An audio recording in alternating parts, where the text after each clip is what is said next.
Níbo láyé lọ, níbo láyé yìí rè, níbo láyé yìí lọ, mo máa yé mi mọ́. Ó ní níbo láyé lọ, níbo láyé yìí rè o, ayé yìí máa ń dògbò, ó kọjá òye ẹni. Ibi tó rìn dé, ṣé ibẹ̀ ló máa rí mọ́ o? Mo níbi tó bá rìn dé o, ṣé bẹ́ẹ̀ ló máa rí mọ́?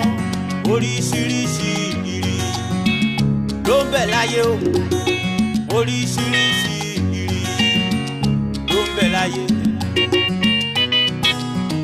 Ìwà kìí ṣe kéékèèké, ìfẹ́ òtítọ́ kò sí o, níṣẹ́ là ń pààrọ̀ tán ra wa. Ẹ ò rí i pé bákan méjì láyé o, mo lẹ́ ò rí i pé bákan méjì o. Ẹ ló jẹ́ ìpẹ́ padà. Ṣé kò lókè ṣàtúnṣe gbà mí láàrin ilé mi ni? Kí ló ṣẹlẹ̀? Ẹ kọ́ sí lọ́jà rẹ̀, ọ̀bẹ yìí máa ṣe nìyẹn. Ṣé ìṣe ojú òṣòro fún yín ni? Tẹ́ bá drive ẹ fẹ́ pààyàn ni. Kí ni gbogbo rubbish yìí náà? Ẹ gbà mí kẹ̀ náà. Láàrin close láìṣe títí ọlọ, láìṣe express. Ẹ lẹ́ ń drive bẹ́ẹ̀ yẹn. Ẹ fẹ́ kọ́ mi lẹ́sẹ̀ ni. I'm so sorry. Kàtẹ́ máa ẹgbẹ́ gbogbo ẹni lọ́jọ́. Owó lórí burúkú gan-an ilé máa kọ́ra mọ́tò ní ẹ pẹ̀lẹ́. Gbé mọ́tò yẹn wá ní kí ni? Àti kí tún ni? Láti ní mọ́tò yẹn báyọ̀ ẹni máa kọ́ ní mọ́tò ni. Láti ní mọ́tò báyọ̀ ẹlòmíràn dẹ̀ lè rì mọ́. Kí ló dé? Ẹ kó sì lọ́jọ́. Bàtà wá ní mọ́tò ńkọ́. Gbàdé ní mọ́tò ńkọ́. Olówó ogbó tó ń sílẹ̀kùn fólè. Gbogbo yẹn ń ṣe torí òun drive ń sìn ẹlòmíì tó you give space for pedestrian to go. Madam, I'm so sorry. Please, ẹ má bínú, tẹ́ bá dẹ̀ fẹ́ kí n gbé yín lọ hospital, má gbé yín lọ hospital. Wàá wo Ọlọ́run àgbé lọ hospital, wàá lọ hospital, irun àá lọ hospital. Ẹ̀rọ kí ni kò tẹ́ fẹ́ ọgàn náà? I don't understand. Ọ̀gá máa lọ jọ, ọkọ tí mo sọ fún ẹ pé kó máa lọ, ó ti overstay kọ́ máa lọ. Anyway, I'm sorry. Sorry for yourself. Sorry yẹn ló ń bí yín nù àbí? Ẹ máa ń ṣe nìyẹn. Ẹ jọ ẹ lọ jàre, please, ẹ jọ ẹ lọ.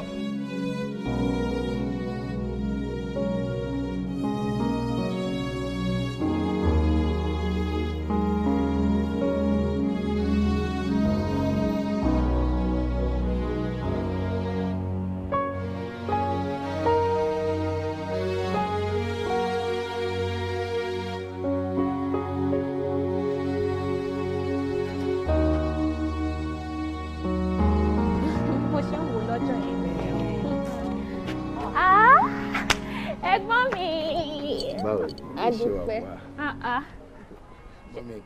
Ó mà wà nílé. Níbo ló ti máa pààyàn? Apààyàn. Mi sọ fún ẹni tó fẹ́ fi mọ́tò pa mí nìyí. Ọlọ́run ní jẹ́ kí n fi mọ́tò tèmi pààyàn. Àbúrò, ó ṣàmọ gbogbo ọ̀rọ̀ tí mi máa ń bá mi sọ lórí kí n mú ìyàwó wálé. Wọ́n frustrate mi lọ́jọ́ tá à ń sọ yìí. Débi wípé mo ti wà carried away pẹ̀lú ọ̀rọ̀ wọn. Bí mo ṣe fẹ́ fi mọ́tò yìí tí wọ́n nìyẹn. Mọ́tò mi ò gbá wọn o. Mọ́tò yẹn hit mi. Ó gbá mi. Ó hit ẹ̀ ni mo feel tí mo fi gbá kí ló dé? Ṣé àdẹ̀ni fi mọ́tò ẹsẹ̀ rìn mọ́ ni torí pé ẹ̀ wá mọ́tò? Ṣé mo sọ̀rọ̀ yẹn fún ẹ ni? Tó bá mọ bí wọ́n ṣe tú wàhálà sílẹ̀ lọ́jọ́ tá à ń sọ yìí. Sorry dé wọ̀ lọ́jọ́ yẹn. Mo ní I'm sorry, wọ́n ní pé kí n má sọ pé I'm sorry mọ́. Ok, ṣé kí n gbé yín lọ sí hospital? Ó ní Ọlọ́run jẹ́ káwọn orógun hospital. Kí lẹ fẹ́ gangan? Àǹtí ò lè sàn kankan o. So, Auntie Sheo, bọ̀dá mi, ẹ̀gbọ́n mi gangan, Abíọ́dún, àwọn lẹ́ ń wò yìí. Bọ̀dá mi, this is my bí ẹ̀gbọ́n, jẹ̀wọ̀n area sister. Bẹ́ẹ̀ ni o, tí n bá rí wọn báyìí, ọkọ mi ò sí mi o. Yeah. Nice to meet you. Ìjọ yẹn ẹ̀rù ló bá èmi náà because ta ló fẹ́ kú. Mo mọ̀ pé mo overreact ìjọ yẹn, má bínú. Ṣé mi náà lè padà ṣe sorry sí i? Apology accepted. Thank you. Ọ̀sẹ̀ ti dá báyìí. Ẹ̀yẹn náà dà. A jẹ́ pé ibi tí a fẹ́ gbin obì sí, obì ti padà lálẹ́ wò ń bẹ̀. Kò yé mi o. Ẹ má dá wọn lóhùn, ó yé yín. Ẹ̀gbọ́n mi ó yé yín jù bẹ́ẹ̀ yẹn lọ. Ṣé ká kúkú jù lọ rí mọ́mí pọ̀? Pẹ̀lẹ́ mi ti ń lọ tẹ́lẹ̀. No, ẹ jẹ́ ká jẹ yọjú sí. Yeah. Bọ́dà mi. Mo rí ojú yín o.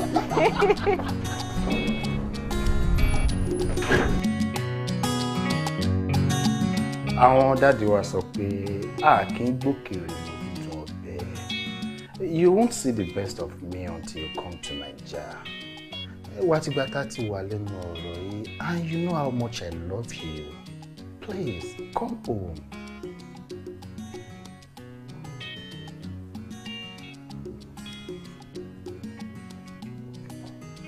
Kò easy náà ló ń tẹnu mọ́ ní gbogbo ìgbà. Bó ṣe ń sọ pé kò easy, ó ti jẹ́ kí n máa rí ní rí pé ò fẹ́ ká má rí.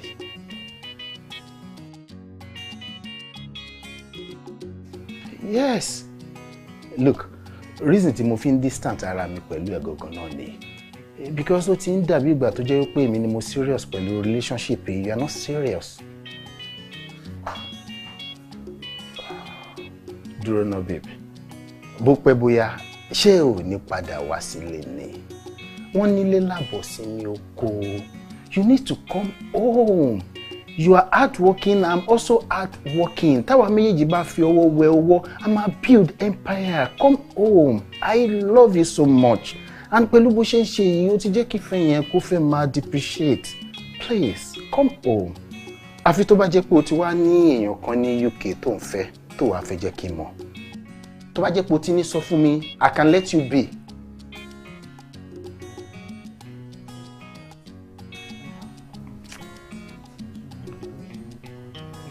Kí ló tún think about it? Kí ló ń think about? Téèyàn ò bá ti ní kan ṣe lèèyàn máa sọ pé I have to think about. You don't have to think about anything. Kò sí nǹkan kan tó need láti rò. Tó bá jẹ́ pé bóyá ẹ̀rù ń bá ẹ pé bóyá tó bá délé, ta ló máa take care? I'm okay on my own. And you also, you are okay. Ìyà ò lè jẹ́ tó bá wá sílé.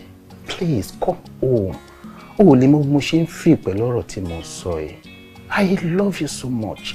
Anything you bá nífẹ̀ẹ́ lèèyàn máa feel bí mo ṣe ń feel right now pẹ̀lú. Please, má jẹ́ ká lose ọ̀rọ̀ ìfẹ́ yìí. I don't want to lose you. And èmi náà ò fẹ́ kó lose me. I love you.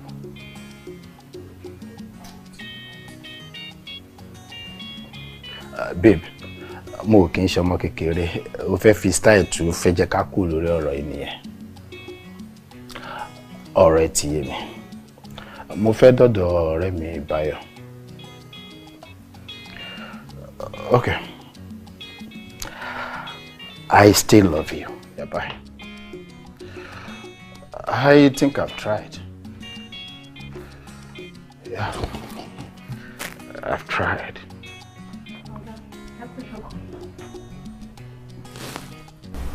Sir, ṣé kò sí? Kí ni mo complain fún ẹ? Ìgbà tí mo gbọ́ tẹ̀ pariwo náà ló jẹ́ kí n sọ má bínú.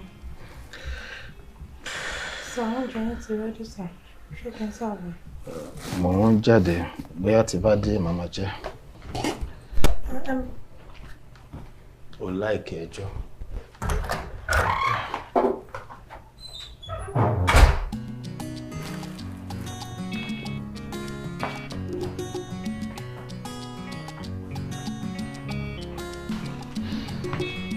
Bí Ọlọ́run ṣe ní ẹ̀yin méjèèjì máa mọ̀ra yín nìyẹn o.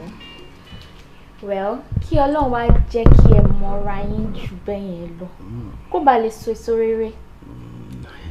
Ọlọ́run ti jẹ́ ká mọ̀ra ju bá a ṣe mọ̀ra tẹ́lẹ̀ lọ already because èmi ń gbé jáde lọ́la.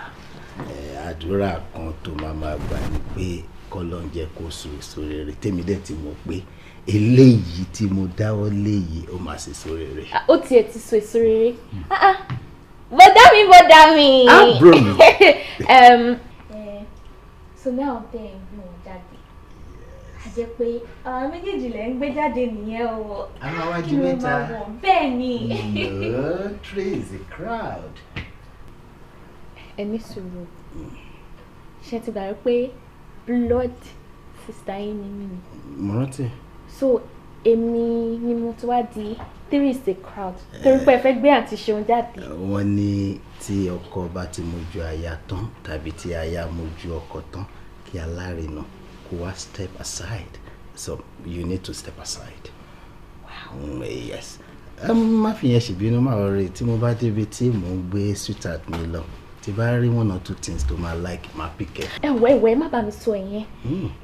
Lè pick bí ó ṣe máa tẹ́ mi lọ́rùn. So I better kí ẹgbẹ́ àwọn méjèèjì jáde. So I will shop for myself, you know now. Àbúrò mi ò ní agídí. It's a no. Capital no. It is a no. Three is a crowd. Má worry. Okay, yeah. Kí ni nǹkan tó fẹ́ gangan? Ẹ máa mean ẹ kẹ́. Of course I mean it. Oh yeah. Kí ni nǹkan tó fẹ́? Ṣé rántí pé the last time I was talking pé mo need new phone. Ojú fún mi ti ń ṣe bla bla. Mi rántí. Ẹ rántí àbí? Ṣé máa bá mi ra new phone? iPhone ni mo fẹ́ o. Ó sọ pé? Latest iPhone ni mo fẹ́. Má worry. Mo mọ nǹkan tó fẹ́. Má sọ nǹkan tó bá fẹ́ mọ́. Pẹ̀lú gig, I want 256 gig. Because memory phone mi kò ní space mọ́. Èmi mọ nǹkan tí mo máa rà fún ìwọ, má worry. Mo ti rohun tó wù mí, òun láyọ̀ ọkàn mi, arẹwà ọmọ. Mo ti rohun tó wù mí, òun láyọ̀ ọkàn mi, yeah. Arẹwà ẹlẹ́yinjú ẹ̀gẹ́, jẹ́ kí n mú ẹ relé ilé àwọn ọmọ dà mí o, mo ní jẹ́ kí n mú ẹ relé ilé fàdà mi. Orí ló gbé wa pàdé,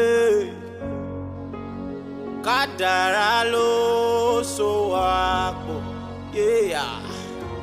Òun láyọ̀ ọkàn mi, ó wù mí o, ó wù mí, ó wù mí o, orí ló gbé wa pàdé.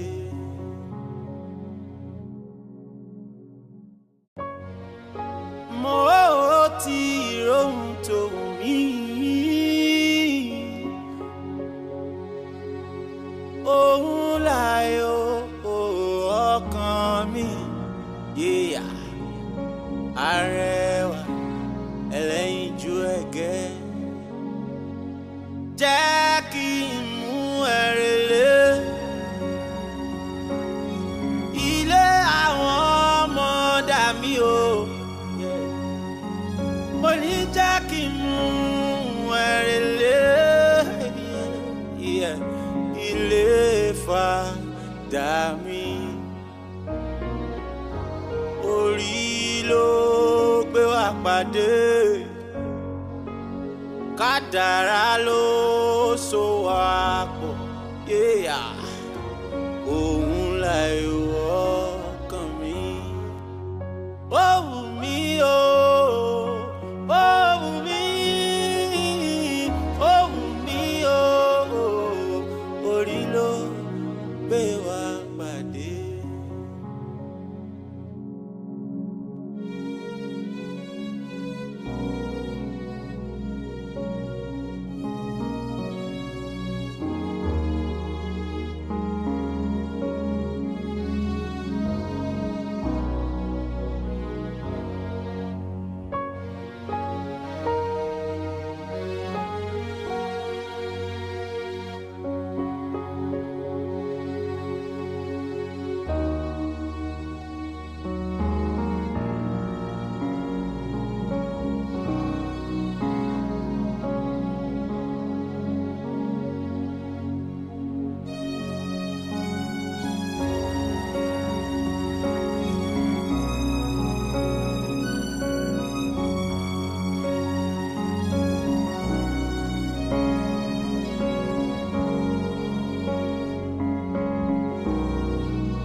darling. Mo fẹ́ bomi kí n bẹ ṣe tea. No, come on now. Mo fẹ́ bẹ ṣe breakfast kí n tó lọ now. Oh, mama stress arrest. No. Jẹ́ kí n stress ara mi. Kó tó jáde at least kó fi nǹkan sínú. Then mo fẹ́ appreciate everything tó ṣe fún mi lánàá. Ó ti pọ̀ jù. From shopping to taking me out, and I had fun. Thank you. It's nothing. No, it's a lot. Stop. No, honestly, it is. Oh my God.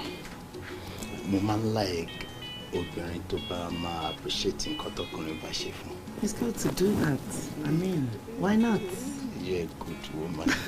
Thank you. I love it. Yes, so checking, be prepared to. So just take that while I prepare your breakfast. Anikoma worries. No, come on, go. Let me do that. Okay, Jeka Josh. No, oh my God. Malo now. Just I beshe. All right.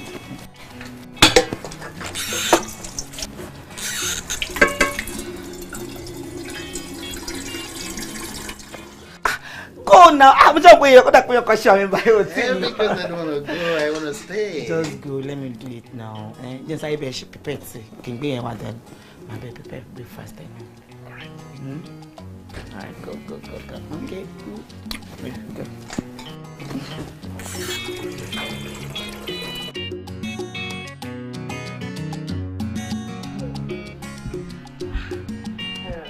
That's a story. Very nice. Sọ pé mi ò mọ Ṣeun tẹ́lẹ̀ torí Ṣeun gan ti di mọ̀lẹ́bí ó ti di àbúrò sí èmi gan láti ìgbà tó wọn àti rẹ̀ wọ́n ti jọ rìn mi ò dẹ̀ bá ìwà pàlàpàlà kankan lọ́wọ́ ẹ̀ nítorí náà mo fi gbogbo ọwọ́ sí fi ẹsẹ̀ sí ọ̀hún. Mọ́mí ẹ ṣé mo dúpẹ́ mà. Ìyẹn túmọ̀ sí wípé bí Ṣeun wò ti gbó. Tẹ́lẹ̀ nǹkan wọ́n ní láti dìbò kan tó wọlé àwọn atẹ́wò yìí àti fọwọ́ sí àdètú ti fẹsẹ̀ sí àti Ṣeun ẹ̀gbọ́n mi tẹ̀wọ́ yẹn ojú kan ẹ̀pà ojú kan ẹ̀rẹ̀ àwọn gangan ní igi lẹ́yìn ọgbà tiwa tó ẹjọ́ ojú mi báyìí ó ti dojú ẹ̀yìn. Kò sí problem Rẹ̀mí thank God pé ìwọ náà kúkú mọ sísítà tó ní pé mi ò ṣe ní ìrìnkùn mi ò kọjá ìyá rẹ̀ mi and besides èmi fúnra mi mo love boy ẹ̀gbọ́n ẹ̀ so òun náà kẹ̀rẹ́ ó love àjọ love ara so mi ní any reason láti ẹ̀ dé so ìwọ ni kò máa fàdúrà ràn wá lọ́wọ́ kò ní sí wàhálà èṣù. So ilé ìta ti ẹ̀ sọ̀rọ̀ ìtọ́jú ìgbà wo wá lẹ fẹ́ fi gbogbo ètò sí torí gbogbo ṣe ń lọ yẹn. Ibi tá à ń lọ gbogbo nìyẹn. Well mọ́mí ẹ ṣé mo dúpẹ́ mà ẹ ṣé tí ẹ accept me èmi náà mo wá bá àwọn òbí mi sọ̀rọ̀ àwọn náà like ibi ọdún the only thing tí mo kọ̀ rí ni wípé àwọn ò nífẹ̀ẹ́ sí ìgbéyàwó aláriwo. Èmi náà ò nífẹ̀ẹ́ sí nǹkan tó bá ti máriwo dání torí nǹkan tí a bá fi pamọ́ ló máa ń ní. Yes ma bẹ́ẹ̀ ni. Ẹ̀ẹ́dẹ̀gbẹ̀ka tí èmi lérò kan máa sọ aláriwo yẹn mo lérò kan máa support. Aláriwo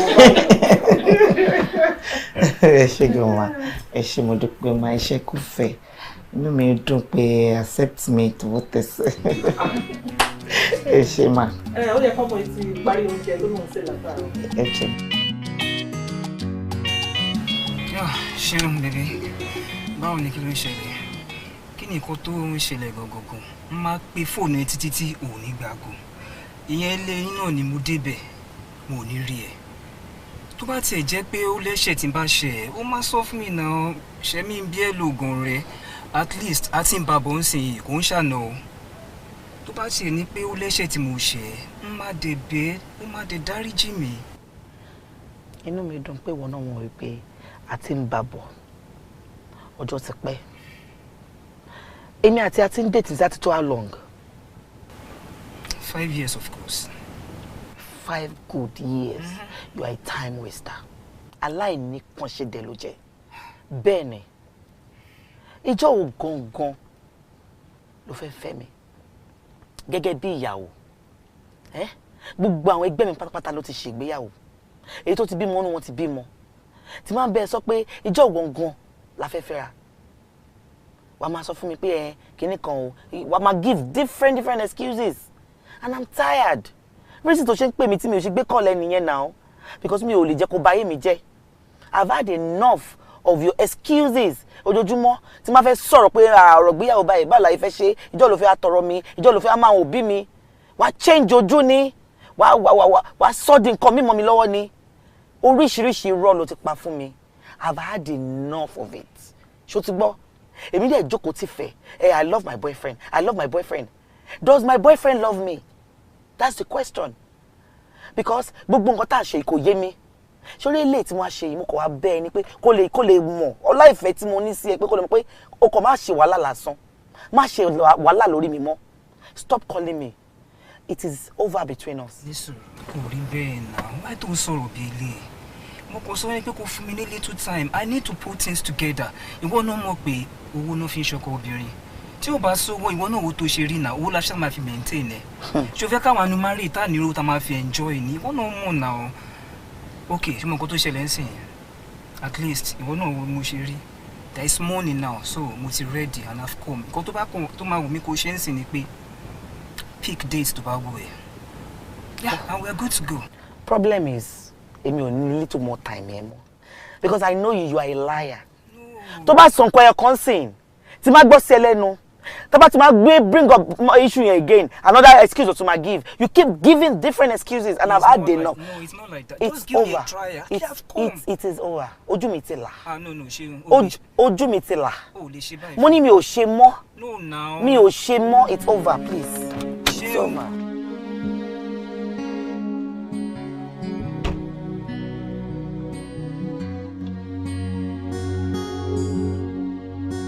Lákọ̀ọ́kọ́ máa kọ́kọ́ dúpẹ́ lọ́wọ́ ẹ fún ti contract tó bá mi ṣètò ẹ̀. Kò wá ṣe pé o ṣètò ẹ̀ lásán. O tún make sure pé èmi ló já mọ́ lọ́wọ́. Thanks so much. Bí ọdún. Anyway, o kàn ń amaze mi ni. Because mi mọ reason tó ṣe ń dúpẹ́ lọ́wọ́ mi. Yes, because mi mọ nǹkan tí a wà fúnra wa fún tá a bá tún lè ṣera wa lóore.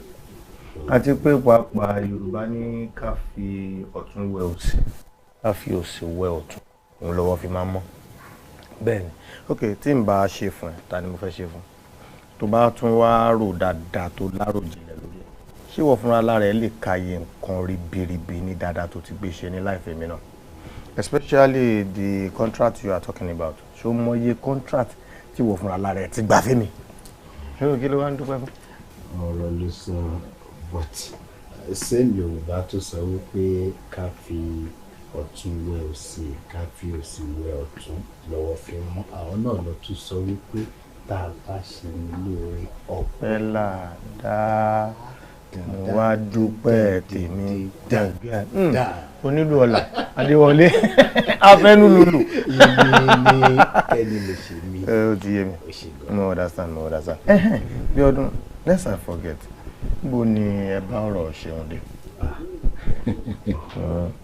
Ó ti ń tóbi ju bí mo ṣe lérò lọ.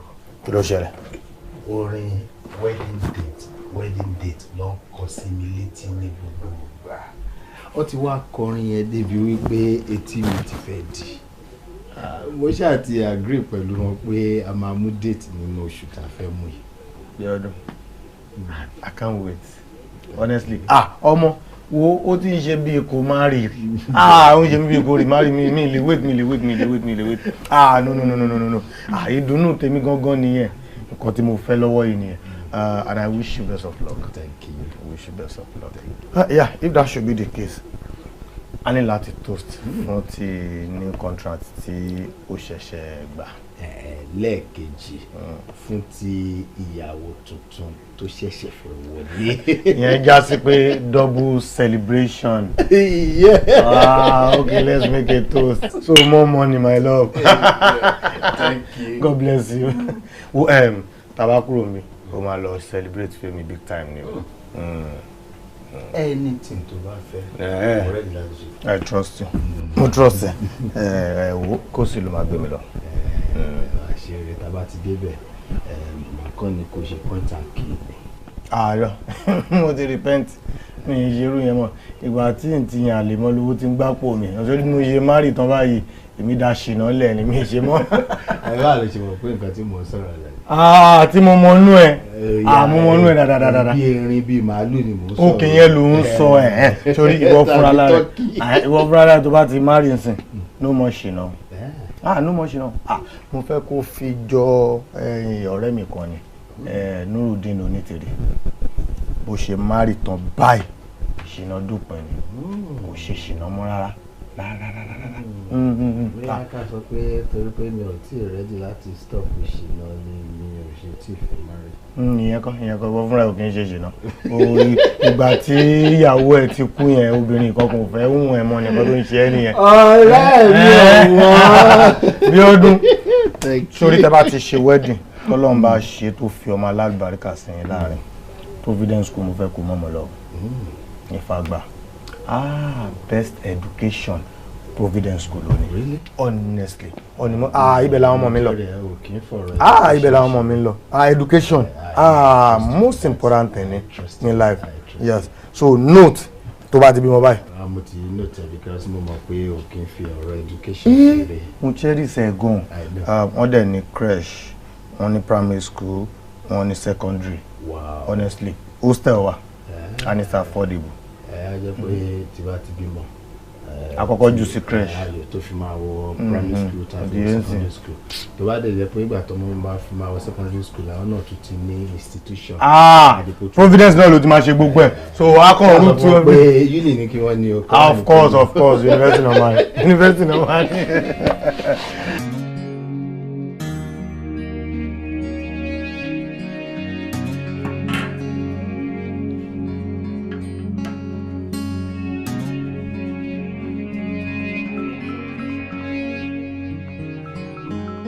Ọ̀gá fún yín rígo.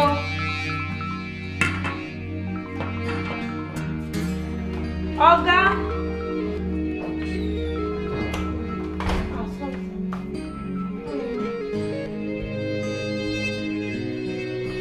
Hello, Dimlade.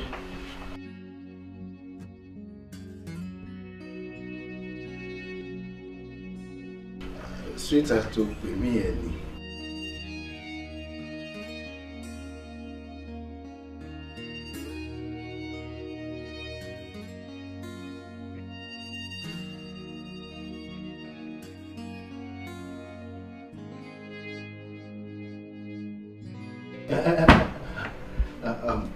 Oh, shock me back on it.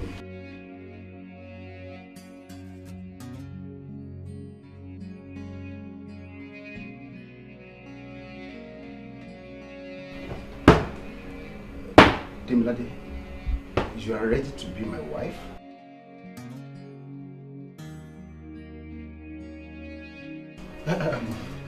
I'm happy.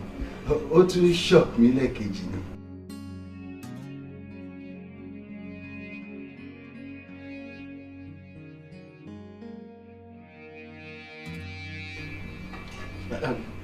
Bye, babe.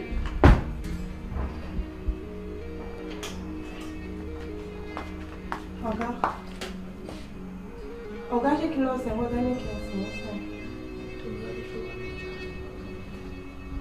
Ọ̀gá.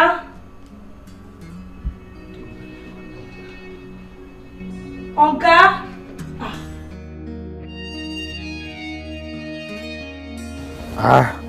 Bí ọdún ṣé kí n má tán ọ̀rọ̀ tó sọ sílẹ̀ yìí ó ṣe bí ẹni lè díẹ̀ o but o ní láti act fast kó má lọ dìṣù àtàyànyàn ọmọ ẹ lọ́wọ́ o. I am confused. Reason tí mo fi wá bẹ náà ni kò yé mi ní ọmọ kan tí mo lè ṣe mọ́. ok pẹ̀lú gbogbo nǹkan tó sọ sílẹ̀ ìgbà tó mọ̀ pé o ní relationship kan níbì kan tẹ́lẹ̀ kí ló dé tí o ti ẹsẹ̀ ṣe ń bọ odò tó tún wá ní pé kó máa kérora òtútù ń sìn. Kò ń ṣẹjọ́ mi Démiládé ló dá gbogbo nǹkan tó ṣẹlẹ̀ sílẹ̀. lọ́nà o. Good. Démiládé ni mo kọ́kọ́ pàdé online. Okay. tá a jọ ń sọ̀rọ̀ ìfẹ́ ọ̀rọ̀ àwa méjèèjì wọ̀ bó tí mo bá ti sọ fún wípé Démiládé relocate wá sí Naija ká lè take ọ̀rọ̀ ìfẹ́ wa serious á nínú òun ò lè fi UK lẹ̀ òun ò lè fi ṣe òun sílẹ̀ kó máa bọ̀ ní Naija ìyẹn lòun ṣe lọ́wọ́ tí Ṣeun fi wọlé Ṣeun wọlé Ṣeun serious pẹ̀lú mi mo nífẹ̀ẹ́ ó nífẹ̀ẹ́ mi mo rí nǹkan tí èèyàn lè fi sọ wípé ìyàwó mi ní lára Ṣeun mo dẹ̀ move on pẹ̀lú Ṣeun suddenly Démiládé kàn dédé pè mí wípé òun bọ̀ ní Naija kò wá ṣe pé bóyá òun bọ̀ ní Naija nìkan òun fẹ́ relocate sí Naija nítorí tèmi. Ibi tí gbogbo ẹ ti dojúrú nìyẹn. That means Démiládé ló jẹ̀bi ọ̀rọ̀ yìí náà jẹ́ kó yé wípé gbogbo ìgbà tí ó ń fi ẹ ṣakọ yẹn ìwọ ti lẹ́lòmíì tó move on pẹ̀lú so kóun náà lọ́wọ́ ọkọ tiẹ̀ síwájú kó jù bẹ́ẹ̀ lọ. Ó wá difficult láti ṣe. How? Reason tó fi difficult lélẹ̀ ṣorí Démiládé tí èèyàn bá sọ wípé nǹkan téèyàn ń rí lára obìnrin no sorry kéèyàn sọ wípé àwọn nǹkan téèyàn ń rí lára obìnrin tí èèyàn fi ń pe obìnrin ní wife material tí èèyàn fi ń pe obìnrin ní àlùbáríkà wife gbogbo ẹ̀ ló kún ara ẹ̀. Wow. Firstly, she's a UK citizen. Secondly, she's made already. Already made ni. Kò ṣe pé bóyá ó máa dé Naija á wá jẹ́ liability sí ẹ lọ́rùn. Ọmọ tá à ń sọ ìbọn olówó jù mí lọ. Wow. Ó tó torí. Ọ̀rọ̀ mi ti ń yẹ dáńsì. Ó ń wọ̀ mí létí o. Wow. Tó bá ń sọ wípé obìnrin ní owó olówó ó tún wá wà hardworking. Wow. Kí nìyẹn tún wá lára obìnrin mọ́. Now ṣé ru ọmọ yẹn lè máa wá sọ fún wípé mo ti léèyàn kan bí ìgbà tí ìfawọlé tọ̀yọ̀ wá téèyàn dẹ̀ lé dànù. Dànù ni ọ̀rọ̀ ti lójútùú bí ọdún. Ṣé mi ò mọ̀ pé nǹkan tí o ti make up mind ẹ lé lórí tó báyìí ni kó lè then invite Ṣeun sit her down jẹ́ kó yé wípé o ní èèyàn kan tó ń fẹ́ nílùú òyìnbó tó dẹ̀ wà okay tó jẹ́ ready made ni tó dẹ̀ ní nǹkan tó ń pè ní quality láti jẹ́ ìyàwó ilé so ìwọ Ṣeun go to this side wọ́kọ̀ tiẹ̀ kó fẹ́ ọlọ́run àyànkọ́ alálùbáríkà fún ẹ and it's as simple as ABC tó jù bẹ́ẹ̀ lọ. Owó ṣe ronú owó ṣe sọ sílẹ̀ ṣòdẹ̀ lérò pé ó máa easy láti sọ pé. Òun ló máa rọrùn jù. Lọ́wọ́ tí ò ṣẹ̀ mí ṣé kò ṣẹ̀ mí èèyàn dáadáa ní Ṣeun ó nífẹ̀ẹ́ mi èmi náà nífẹ̀ẹ́ á difficult kí n kàn wá dédé lọ sọ́rọ̀ kò kàn sọ fún bẹ́ẹ̀ wígbà tí wọ́n máa pa ni gbogbo tó mọ̀ pé ò nípa kí ló dé tó wá hype Démiládé báyìí ló bí ẹni. Ó dàbí pé Yorùbá ò yẹ mo sọ wípé UK citizen. UK citizen ló ti gẹ̀ẹ́tì bí ọdún. Definitely. Automatically citizen ni wọ́n yes. Fẹ́mi bàbá wọn tí n bá tiẹ̀ tí ì lọ bá wọn ó pẹ́ bóyá. Wàá sì lọ bẹ́ẹ̀ ni. Àbí nígbà tí o ṣe pé bóyá orí embassy fẹ́ dàrú ayé wá ní fún ẹ visa kí ni wọ́n máa jẹ yó wọ́n á rí wọ ọkọ citizen bàbá àwọn citizen wọn ò ní fún ẹ ní visa. Wọn tó bẹ́ẹ̀ ó ti ọ̀rọ̀ ti yanjú ohun tó lè ṣe náà nìyẹn. Okay, let me ask you a question. Jọ tó bá gbé Démiládé àti Ṣeun tó bá gbé wọn sórí wọn èwo ló máa já wọn jù nínú àwọn méjèèjì. That is where the problem lies.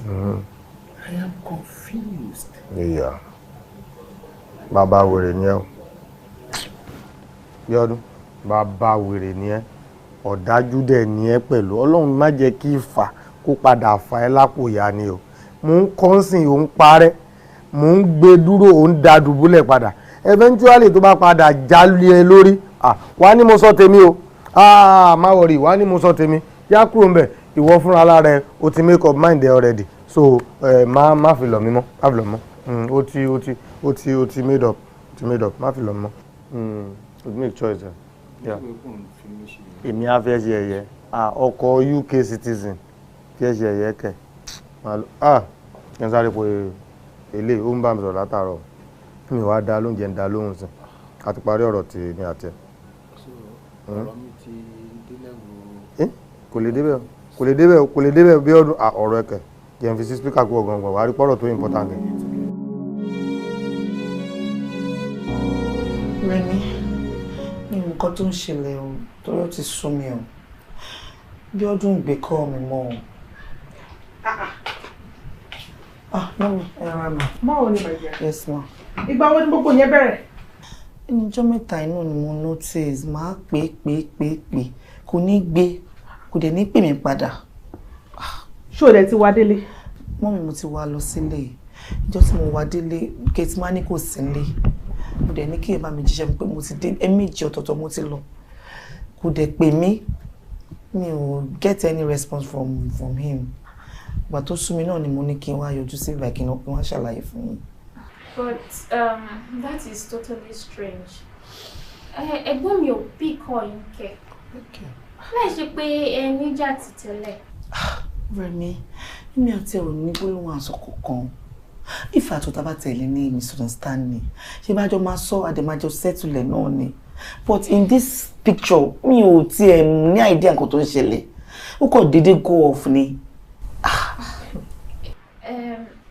Okay bóyá kí èmi wá wọn lọ sílé then tí n bá ti débẹ̀ máa find out nǹkan tó lè fà kọ́ mọ̀ máa pick on because it's really strange. Okay. Oh, better. And as Emi go ma lo, I'm going to call him right away. Ma lo pe right away. Ẹ ṣé my phone. Ẹ ṣé ma. Ọkọ mi balẹ̀ Rẹ̀mí ní àti àjà ní any argument àní anything ó kò dé disappear. But ẹ̀gbọ́n mi ò ṣe ríyàn bẹ́ẹ̀. Bóyá ẹ ti ń ṣe nǹkan kan fún wọn tó lè fà kọ́ mọ̀ máa. Ó dáa nísìnyí tí mi ò mọ nǹkan tí mo ṣe ń kọ́ ṣe bí èmi àti ẹ̀lájọ́ ń wà in a relationship anything bad and go on I have a right to know ibi tí mo dẹ̀ ti wrong màá dẹ̀ bẹ̀ á dẹ̀ settle but èyí tó wá go totally mute in fact ó frustrates me mi lè sùn mo kàn ó rò pé what's wrong with Bíọ́dún what's wrong with why is he behaving this way. ọmọdé bá ṣubú àwòwájú ọkọ mi ò balẹ̀ ọmọ jẹ́ ntàn ẹ̀ ọkọ mi ò ṣùgbọ́n bá gbà bá ṣubú yóò ẹ̀yìn o. and he knows I love him why is he behaving like this. bàbá ń sunkún ṣe ló yẹ ká mọ ríran òwò ìfúnra yé ìfúnra ìfúnra tẹ́ẹ̀rí yẹn lókun. Nǹkan tí ẹ̀ ń gbìyànjú àti ṣe yìí kò ní bí wọ́n tó dáa o. Ta ló ń lóyún ta ló ń bímọ torí kò yé mi. Really? Ẹ pretend bẹ́ni pé ẹ mọ̀ nǹkan tẹ̀ ṣe. Wọ́n ní nǹkan tó ń sọ òye mi ṣé kó máa parọ́ mọ́ra mi kó yé mi ni. Do you want me to pretend? Okay. Ẹ̀yin lẹ mú date. In fact, ẹ ti introduce àti ṣeun sí mọ̀ sí. Ọdún méjì. Wọ́n dẹ̀ ti wá sọ fún gbogbo àwọn ọ̀rẹ́ wọn pé àwọn ti mú date, àwọn fẹ́ wed. All of a sudden, you are no longer interested in her. Just like that. Ṣé mi ni the first èèyàn tí ó kọ́kọ́ fẹ́ mú ọjọ́ ìgbéyàwó sọ́nà kó dẹ̀ sọ pé òun ò ṣe mọ́. But I mean, what are you saying? Ẹ̀dùnú kí ló tí gbogbo yín fún ọ̀rọ̀ yìí ní special package tó báyìí? Gbogbo yóò tiẹ̀ sọ̀rọ̀ ọmọ ọlọ́mọ tó fẹ́ relocate wá látòdìdí UK wá sí Naija. Láàánú gbogbo yín dájú o. Why you like this? The person in question, máa ti pàdé ẹ̀ rí. You've never seen her before. Báwo ni wọ́n ṣe mọ̀? And again, what do you know about love? Kí ló mọ̀ nípa ìfẹ́? How old are you? Tí wọ́n bá pe orí ajá, wọ́n máa padà pe orí kòkó. Mo mọ̀ nǹkan tí mo sọ. I know what I'm saying. Like, you've never met this lady before. Mo bí character ẹ̀ ṣe rí nothing. Dẹ̀ kàn fẹ́ bẹ́ẹ̀ yẹn. Kí ló kan ajá, kí ló kan kòkò pẹ̀lú ọ̀rọ̀ pé ọmọ ọlọ́mọ fẹ́ relocate wá sí Naija torí tèmi? Kí ló ń ṣe gbogbo ẹ̀yin èèyàn yìí báyìí náà? Ẹ̀dẹ̀ fọmọlọ́mọ sílẹ̀ kẹjẹ́ kó mí. Bọ́dá mi kan tí ò dá olórúkọ méjì kò dáa.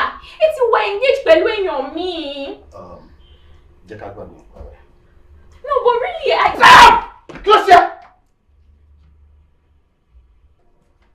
Ṣé ọ̀rẹ́ gbọ́n tàbí mi lẹ̀ gbọ́n? Kí ló mọ̀ pa love? Mo sọ pé ọmọ fẹ́ relocate wá sí Nàìjíríà. ẹ̀já nítorí tèmi ẹ̀dẹ̀ pariwo gbogbo yín dẹ̀ scream why?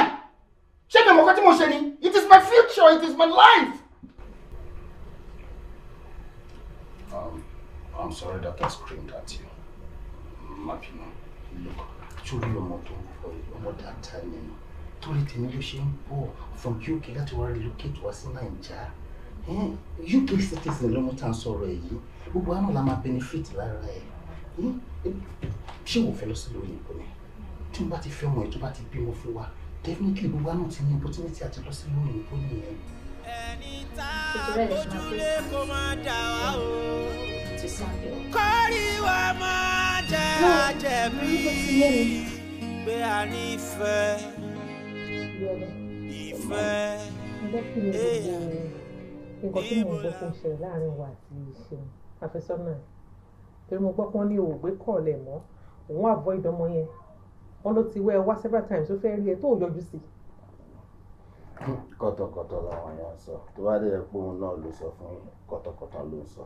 Ẹ wo mo ìjókòó síbí báyìí sí ṣé phones mi wà lọ́wọ́ mi so téèyàn bá ń pè mí inú bedroom tí phone wà ló ti máa ring mi ò ní gbé bóyá irú time yẹn ló ń pè mí sí why tí mo máa ignore calls ẹ̀ I'm a man ṣé màá máa bẹ̀rù àti gbé kọlẹ̀ ni.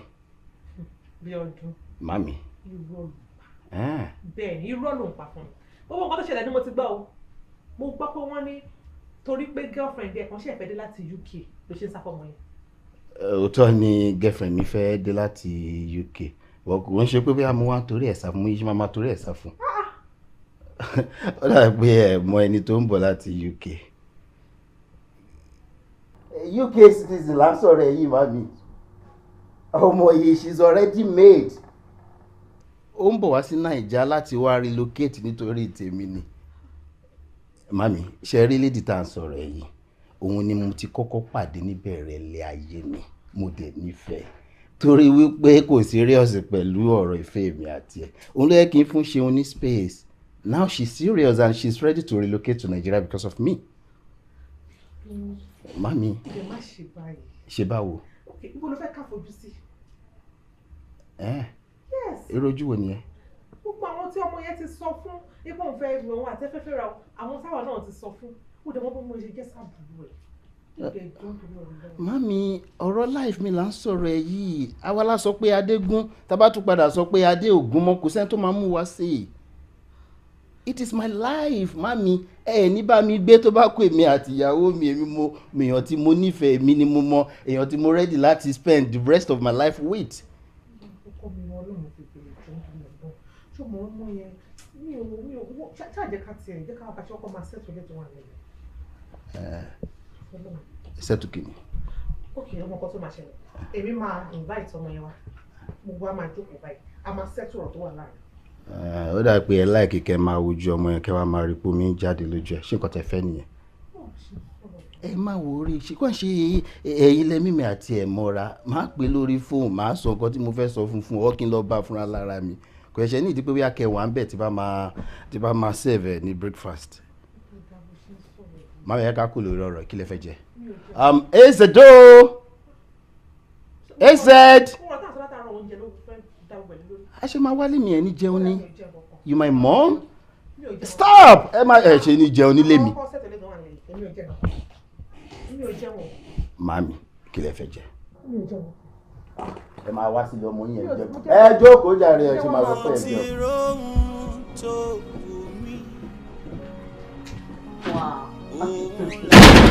Welcome to my humble abode. Look at it. It has been waiting for a very long time.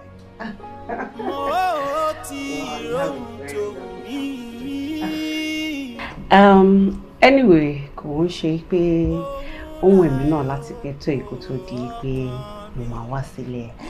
But I just needed to be sure I was making the right decision. And I think I made the right one now. Thank you. Can you keep a secret? Well, I can try. Ṣorí bó ṣe wọ inú ilé ó dàbí bàtà bá sọ wípé angel ó wọ inú ilé. Look at me, I'm a sweater. I'm a sweating type. Tí bá ti wọnú ilé mi, àágùn tí máa bò mí. But you can say I'm not sweating. I can see that. One more thing. Okay. Look at that door. That door right there? Yes. Okay. It leads to my bedroom. Oh, really? Yes. Okay, so do you want us to go to your bedroom? Exactly. I want to take you to my bedroom. To my bedroom. To my bedroom. To my bedroom.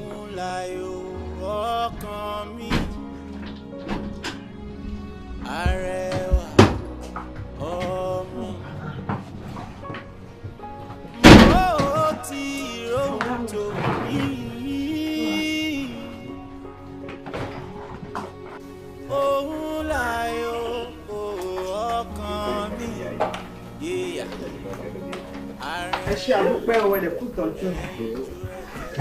Ẹ kí mi náà tètè máa sá lọ.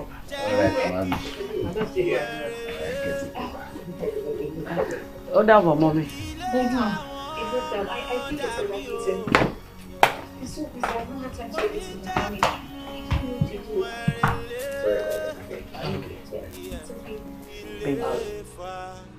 Ó ṣàkíyèsí nǹkan kan.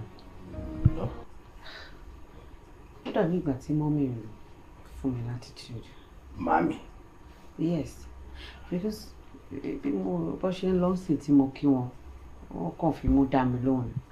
Mo dẹ̀ notice pé the other time tí a lọ kí wọ́n lé náà, gbogbo bí mo tiẹ̀ ṣe ń bá wọn ṣọ yàyà bá wọn ṣeré, wọ́n kàn wà cold somehow. Even àǹtí rẹ̀ mi gan, àbúrò ẹ̀, àwọn náà wọn kì í free mọ́ mi. Ṣé kò ń ṣe pé àwọn family ò like mi ṣá? No, my family loves you. Meanwhile, ó ní kankan tí màmí sọ fún mi tó ń ṣe wọ́n tó jẹ́ kó máa ṣe bẹ́ẹ̀ yẹn.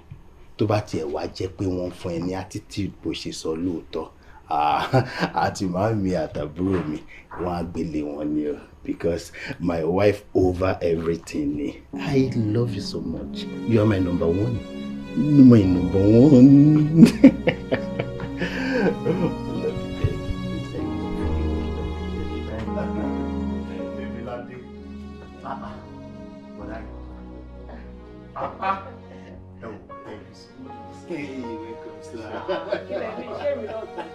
Mo mọ̀ náà bọ̀tá mo mọ̀ ẹ́ náà mo bó ṣe rí tẹ́lẹ̀ náà.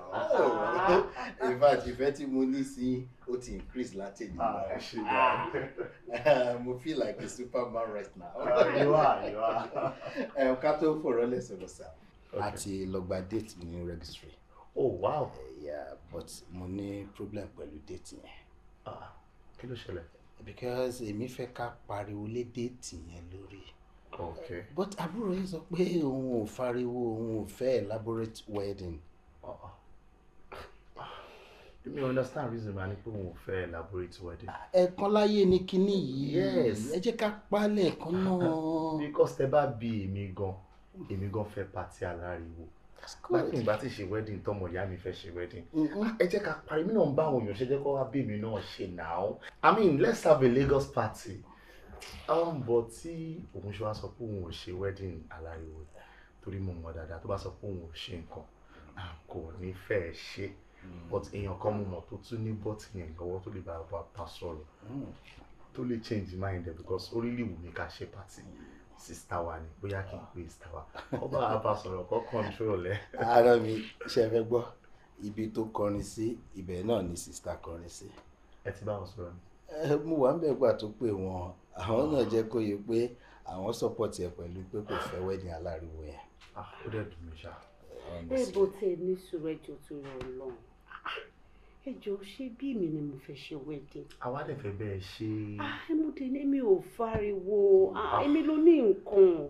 Ẹ mọ̀ ẹ̀gbọ́n mi ẹ mọ̀ mi ẹ mọ̀ pé mi ò like anything tó ní ṣe pẹ̀lú ariwo. In fact, ẹlẹ́dàá mi gan kò fariwo. Mi ì fẹ́ mo kàn fẹ́ kó má tiẹ̀ dàbí ẹni pé ò ṣe nǹkan gan ni. Ṣé rí registry tá à ń lọ yẹn? Ó ti wà okay.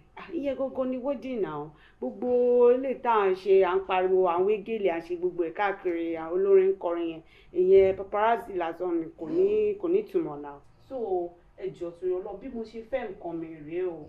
ẹ jọ̀ọ́ mo ṣe fẹ́ nǹkan. I surrender. Ṣé ibẹ̀ ìṣúná náà ló dáná mi? Ẹ jẹ́ kí a ṣe bí òun ṣe fẹ́ ṣe títí ni. Ká ṣe ní lókì. But níbi àti náà as guy to guy, a lè ṣe báwọn náà ìfẹ́ ṣe ti wà náà. Ẹ jẹ́ ká lọ registry. Tábà lọ registry tábà ti dé káwọn darí sílé. Tó bá dẹ̀ dìrò lé àbálẹ̀ ẹ̀yin àtàwọn ọ̀rẹ́ yín, èmi àtàwọn ọ̀rẹ́ mi káwọn náà a lè fẹ́ lójú mẹ́ẹ̀ẹ́n kó sí nǹkan tí ó pọ̀ sí. Ìṣọ́lọ́pọ̀lọ́ ni mo ní lánàá tí mi ò mọ̀. Ọ̀pọ̀lọpọ̀. Ó ti pọ̀ jù. Now I am happy. Thank you, Anomi. Ọkọ mi ti balẹ̀ sí. Ẹ bá wọn rí ìyá máa tàgé ẹ ní nǹkan kan. So, Dubai, ebi ló ń pa ẹ̀mí. Wọlé síbẹ̀. Propando fún mi kí n jẹ́. Anomi, mo dẹ̀ ní option lọ. What's that? Ó níbi kan tí wọ́n ti ń ta oúnjẹ ní street kejì bíbá. Oúnjẹ wọn máa ń fine gan. Mo wò pé instead tí sweetheart fi máa dáná, ẹ ṣe jẹ́ káwa mẹ́tẹ̀ẹ̀ta kúkú lọ síbẹ̀. Ìyẹn náà máa make sense. Ó ṣe rí èmi máa ń like oúnjẹ tó bá sè ń lé. Pàápàá jùlọ oúnjẹ tí Demilade bá sè fún mi. Ó máa ń dùn, ó tún máa ń dùn yàtọ̀. Tí mo bá jẹun Demilade nínú ilé yín, màá jẹ níjẹkújẹ, màá jẹ lájẹ. Lọ́rọ̀ kan ẹ ti miss oúnjẹ àbúrò yìí, ẹ wá fẹ́ jẹ oúnjẹ, kò sí wàhálà. Nínú ilé yín. Kí ni ká ṣe fún ẹ̀gbọ́n? Ṣe bẹ́ẹ̀ gbọ́n mi ni, mo mọ nǹkan tó máa ń like. Ọmọ mi mo ṣe máa ń ṣe fún ọ, máa wà rẹ̀ máa ṣe fún ọ. That's the word. Ọmọ bó ṣe máa ń ṣe fún mi ó dẹ̀ máa ṣe. Mo tún ti surrender. I always surrender. I'll be back. All right. Tí a bá ní parọ́, ẹ̀kọ́ àbúrò yín nílé. Ó jẹ́ ìgbẹ́ ẹ̀kọ́ gidi gan-an. Nǹkan tí mo ṣe láìpẹ́ tó lè rí ní tí mo fi jọ obìnrin ni. Tí ó bá ti ní ilé ìyá ètò ọ̀dọ̀ wà kọ̀ọ̀kan. Wàhálà ọkùnrin bíi ti yín náà ṣọ̀wọ́n. Ẹ bá ti ní ẹ̀yìn ẹ̀ ti ní ẹ̀yìn ọkàn completely ní. Ìfẹ́ òdodo àdá. Mo lóhun tàrí láàrí o. Ohun tá a mọ̀ la mọ̀. Èyí tá ò mọ̀ ó ṣàgbà wá. Níbo nìfẹ́ òtítọ́ ń gbé? Kí ni mo lè ṣe fún ẹ? Àǹtí Ṣeun. So mo ti wá di èèyàn tí ó ń dúró sẹ́nu ọ̀nà yín for the past 30 minutes tẹ́ attend sí rárá. Ẹ bọ́ ò sọ fún mi pọ̀ pé mi àti ọjọ́ ládé ògbà máa pàdé lẹ́ni. And I've been busy, mo ń ṣe nǹkan nínú ilé ni. Torí pé ó jẹ́ ọ̀gọ́ ni mo ṣe jáde, I don't have the time. Kí ni mo lè ṣe fún ẹ? I know that you're very angry, but kò sí nǹkan tí mi ò ti ṣe. Mo ti try títí kí everything work out padà láàrin wa, but pàbó ló ń já sí. Ṣé kí n gbàdúrà wípé gbogbo nǹkan tí bí ọdún ṣe fún mi, ìyẹn ẹ̀gbọ́n ẹ̀, ṣé kí n gbàdúrà pé kán ṣe fún ọ náà? Ṣé mọ̀ pé ìpìlẹ̀ ṣẹ́ fún mi yẹn? Ẹ dẹ̀ mọ̀ pé mo try o, kò sí nǹkan tí mi ò ṣe fún yín. No, ẹ jẹ́ ká fọ̀rọ̀ wéra wa wò náà because òun treat ọ̀rọ̀ yìí lightly bí pé nǹkan kékeré ni pé kò ṣe big deal bó tẹ̀ ṣe ń sọ gan-an pé kò jọ ẹ lójú ó jọ èmi lójú because your brother used and dumped me like a tissue paper. Kò rí nǹkan kan sọ pàtó báyìí pé mo ṣe fóun ó dẹ̀ break up pẹ̀lú mi bẹ́ẹ̀ ó dẹ̀ bẹ̀rẹ̀ wàhálà everything dey end just like that. Do you know what I've been through? Do you know the heartbreak, the hurt, the sleepless night that I've been through? Torí nǹkan tẹ́gbọ́n ṣe fún mi. Ṣé nǹkan tó dáa nìyẹn? No sọ fún mi náà. Nítorí ẹ̀gbọ́n títí ẹ̀ ni mo ṣe lose Túndé tó yẹ kí n fẹ́. Nítorí gbogbo promises tí bí ọdún ṣe fún mi. Kí bolówó já sí? Ṣé orí ibi tó já mi sí? Kò sí nǹkan tí mi ò ṣe kẹ́gbọ́n mi fẹ́ yín padà. But gbogbo ẹ̀ náà pàbó ló já sí. Kò sí wàhálà bó ṣe wá já sí pàbó yẹn. Ẹ jẹ́ ká mọ ibi tó máa end sí. Ṣebí ẹ̀gbọ́n ẹ ti ṣe wedding pẹ̀lú ará lóyìnbó sí. Ẹ jẹ́ ká jọ wo ibi tó máa já sí. But torí tí yín náà ni mi ò ṣe attend wedding ẹ̀gbọ́n mi. Ẹ̀yẹn láti show yín pé ọ̀rọ̀ yẹn dùn mí gan. But kò tó wá yẹ kí gbogbo ilé kó ba relationship àárín mi àti yín jẹ́. Kò sí nǹkan kan tèmi àti ẹfẹjọ́ máa sọ. Sórí ọ̀rọ̀ tó ṣẹlẹ̀ yẹn I've moved on from it. Tí má dẹ̀ rí ọmọ máa rán mi létí ẹ̀ ní mi ò dẹ̀ fẹ́. I've gone through a lot already. So to understand, mo ní kó feel lẹ́rẹ̀ mi, wọ́n má worry tí ẹ̀. mo ní àmọ́ ibi tí ọ̀rọ̀ yìí máa já sí má worry. Auntie Seun, ẹ máa work out kúrò wájú mi nìyẹn. Kí ló tún fẹ́ kí n ṣe? I've done everything she wants me to do. Mo kò sí nǹkan tí mi ò ti ṣe. In fact, I'm fed up. Ní akéwì kan. Mo lóhun tá a rí la rí o. Ohun tá a mọ̀ la mọ̀. Èyí tá ò mọ̀ ó ṣàgbà wá. Níbo nìfẹ́ òtítọ́ ń gbé? Níbo nìfẹ́ òdodo ń bẹ? The doctor just sent me my report now. Why are you hiding it? The doctor just sent me my results. Stop. What are you hiding? Yeah, joking. Ta-da! It's a lie! I'm pregnant. Oh, thank you. Thank you. You know what? Ó ṣẹ̀ṣẹ̀ jẹ́ kí n confirm ni pé ọkùnrin mẹ́ta ni mí. Mo mọ̀ fúnra mi tẹ́lẹ̀ pé ọkùnrin mẹ́ta ni mí. Mo mọ̀ láti lẹ̀ pé tí mo bá rọ́lù ẹ̀ lẹ́ẹ̀kan ọ̀bí ẹ̀dá kó má gbé jẹ́. Ẹ jọ̀ọ́ torí Ọlọ́run, why are you feeling like a superman? Of course I am a superman. Tó bá gbọ́ sharp shooter ayé. Òun ló jókòó tí ẹlẹ́gbẹ́ yìí. Well, you can say that again. Indeed, you are a sharpshooter. Thank you. I love you. You know what? Láti sin lọ, o gbọ́dọ̀ ṣe wàhálà kankan mọ́.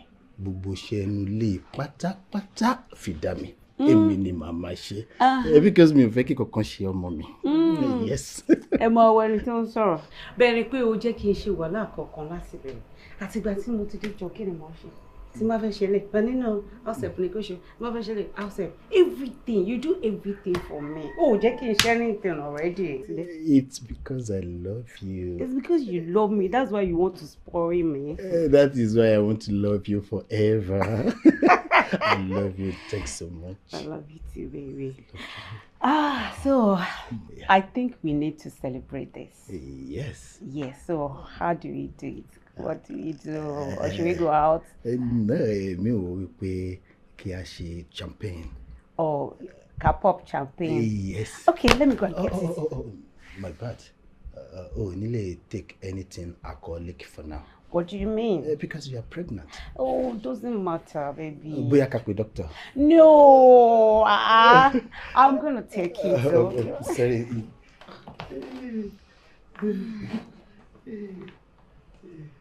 Hello. Irọ́ ni o.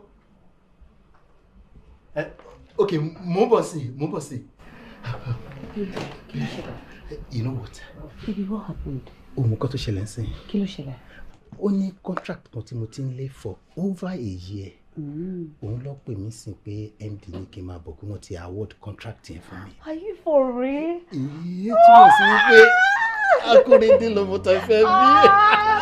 Mo ti rohun tó bí. Thank you, Mama. Give you a double celebration. Ọkàn mi, arẹwà, ẹlẹ́yinjú ẹ̀gẹ́. Yeah, in fact, mo ti kọ́kọ́ pò tẹ́lẹ̀ pé bóyá mi ò ní lọ. But tó bá fẹ́ lọ a lè jọ lọ. Yeah. Jọ lọ. Ṣé ká jọ lọ ni? Ó dẹ̀ máa fún ọ. Ṣé ọ̀pá ọ̀rẹ́ àwọn ọmọ máa láti Nàìjà? Yeah, jọ lọ. Ó máa fún ọ. Ìwọ ló ní ká lọ. Anyway, àwọn ọ̀rẹ́ wa láti Nàìjà tẹ̀ tún máa bẹ̀ ká ṣe àná. Ní ìrìnsì gómìnà tó kúkú jẹ́ ká lọ ni kó máa dùn. Ó máa fún ọ. Jẹ́ àlọ́. Okay, wọ́n ṣe ká lọ pẹ́pẹ́ jẹ. Wo kí tó fọ̀rọ̀ lọ́sùn má bínú. Tèmiládé ńkọ́?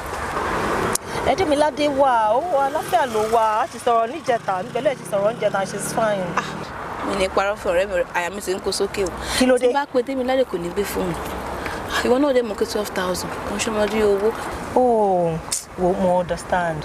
Ìfà èmi gan pé kò gbé call mi, bó jẹ́ kí n mọ̀ pé òun ṣiṣẹ́ ń gbà yẹn ni pé síbírísì tó òun ṣe gbé nìyẹn nígbà tó pè mí. Fọkàn ẹ̀ bá Tèmiládé á fún ẹ̀ náà wá bà. Àbí anyway, wọ́n ní kí mention ẹ̀ létí ẹ̀ náà ní pé you know but bó ṣe sọ ìsí ọkọ̀ mi ti balẹ̀ tí mo náà kó wà lórí ìdúró kankan lè ṣẹlẹ̀ omi máa jáde. Of course na máa wọ̀rọ̀ o máa fún ẹ bọ́ tó bá tún pè mí lálẹ́ tó ló máa pè mí lẹ́yìn tó bá ti pè mí màá tún remind ẹ pé kó má gbàgbé owó ẹ o odidi 12,000 kó kú ṣọmọdé owó lóòótọ́ ṣé understand ẹ máa wọ̀ ọ́rẹ́ ẹ balẹ̀ ó máa fún ẹ lórí. wo jẹ́ agbọ́dọ̀ lọ jẹ́ ká lọ. ìwọ ló ní ká lọ o gbogbo tó bá máa ná tètè ṣẹlẹ̀ o. máa wọrí bá lọ jẹrà mọ́ṣẹ́ máa wọrí jẹ́ àná.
Demilade. Demilade. Demilade.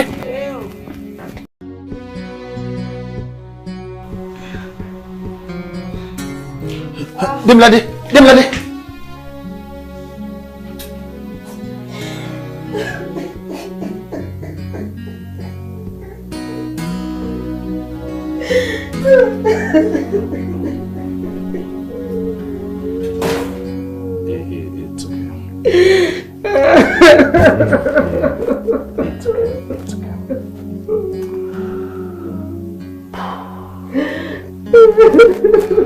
It's okay. It's okay.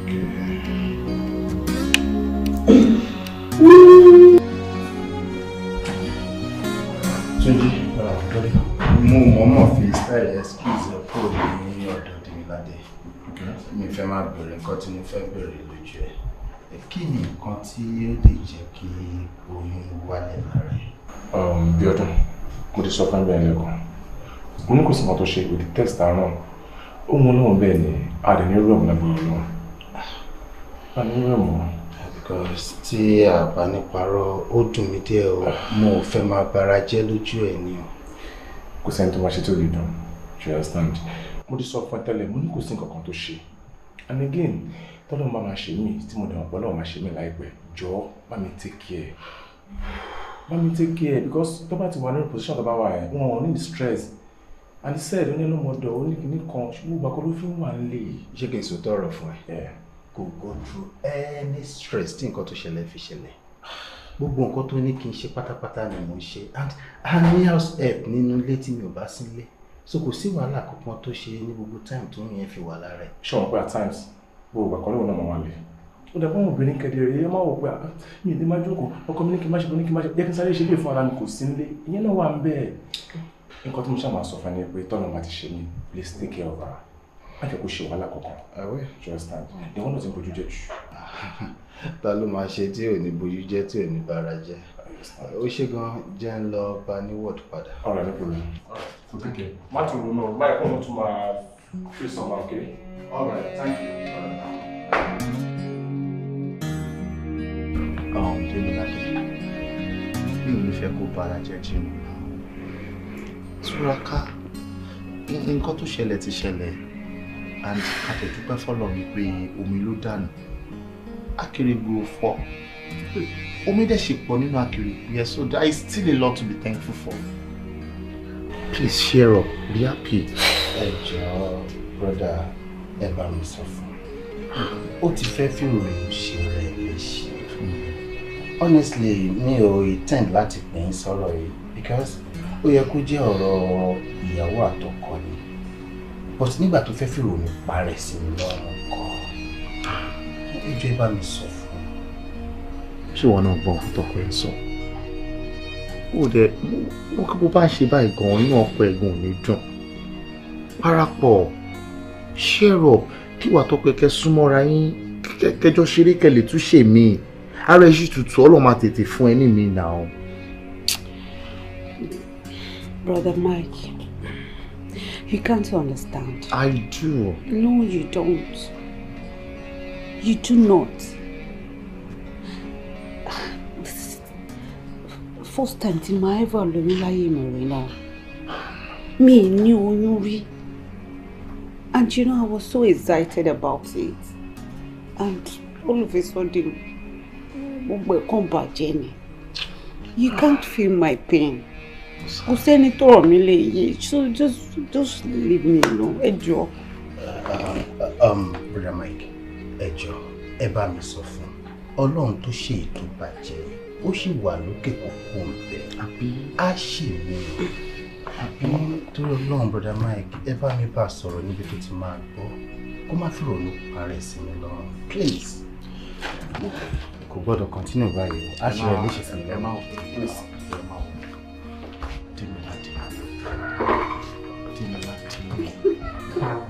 tí ẹ̀ dúpẹ́ kó náà kọ́ tó wà understanding ṣé bóun ló gbọ́ tọkọ ẹ̀ sọ́n sí bọ́lọ́run tó ṣe yẹn ó sì wà ló tó máa ṣe mí náà ìṣèrò ṣùgbọ́n pẹ̀lú.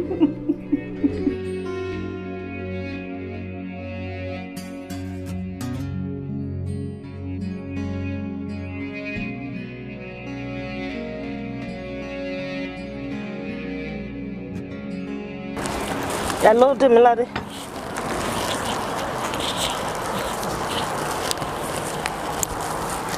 Báwo ni ṣe wà okay? Mo understand. Má fi ronú ṣe rẹ léṣe. Má fi ronú ṣe rẹ léṣe. Ọlọ́run á ṣe mi ta dúró.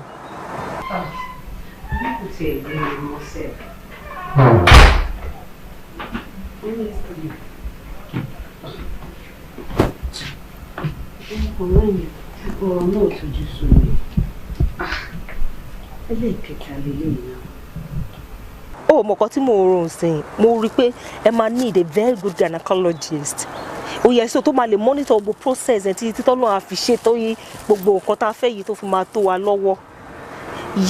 Mọ̀ tó bá ti ń ṣẹlẹ̀ bẹ́ẹ̀ ẹlẹ́ẹ̀kíní ẹlẹ́ẹ̀kejì definitely èèyàn mọ̀ pé there is something going on that is wrong so we need to correct it. Ọ̀rẹ́ mi, ó dẹ̀ rí sọ́wọ́ because ojú kan náà là ń lò sí láti ẹjọ́ ẹ̀. Gẹ́gẹ́ bó ṣe sọ ń sìn bóyá tá bá tún change hospital bóyá Ọlọ́run lè ṣìyanu láti bẹ̀. Just see a good gynecologist and I'm sure everything will be perfect. Ṣọ́ọ̀kù wa bẹ́ẹ̀ okay jẹ́ kí wọn. Ọ̀rẹ́ mi fẹ́ kẹ́. My brother ṣe wa. Sis. Ẹ̀rọ̀sẹ̀ ẹ̀kọjọ́ mẹ́ta. Òun náà ni mo ń bá sọ pé kó má ronú mọ́. Kó má ronú mọ́. Mo ti ṣàlàyé fún náà pé you need a very good gynecologist. I am so very sure pé everything máa wà okay. Ọkàn lè jẹ́ nǹkan kékeré ń sìn ló ń cause gbogbo miscarriage yìí. Yeah, she will be fine now. Ọlọ́run máa ṣe eléyìí tó máa bá wa kalẹ̀ Ọlọ́run máa ṣe fún. Lágbára Ọlọ́run. Ṣe gan Ọlọ́run á bá mi túnlé àtọ̀nà tí yín náà ṣe o. Mo really appreciate ẹ ṣe gan. All right, take care. Ẹ jẹ́ kí n gbé fún padà mọ́. Ọ̀rẹ́ mi. Ọ̀rẹ́. Yeah, you can Google it now. Let's check best gynecologist in Nigeria. Yeah. Bó bá ṣe jẹ́ ṣá máa jẹ́ kó mọ̀. No problem. Ìyá máa sọ̀rọ̀ má ronú mọ́ oṣù tí gbọ́. Má wọ̀rẹ́ lè tó máa bá ẹ kalẹ̀ Ọlọ́run máa ṣe fún un. All right, baby. Ìyá máa sọ̀rọ̀ later. Okay. Yeah, bye.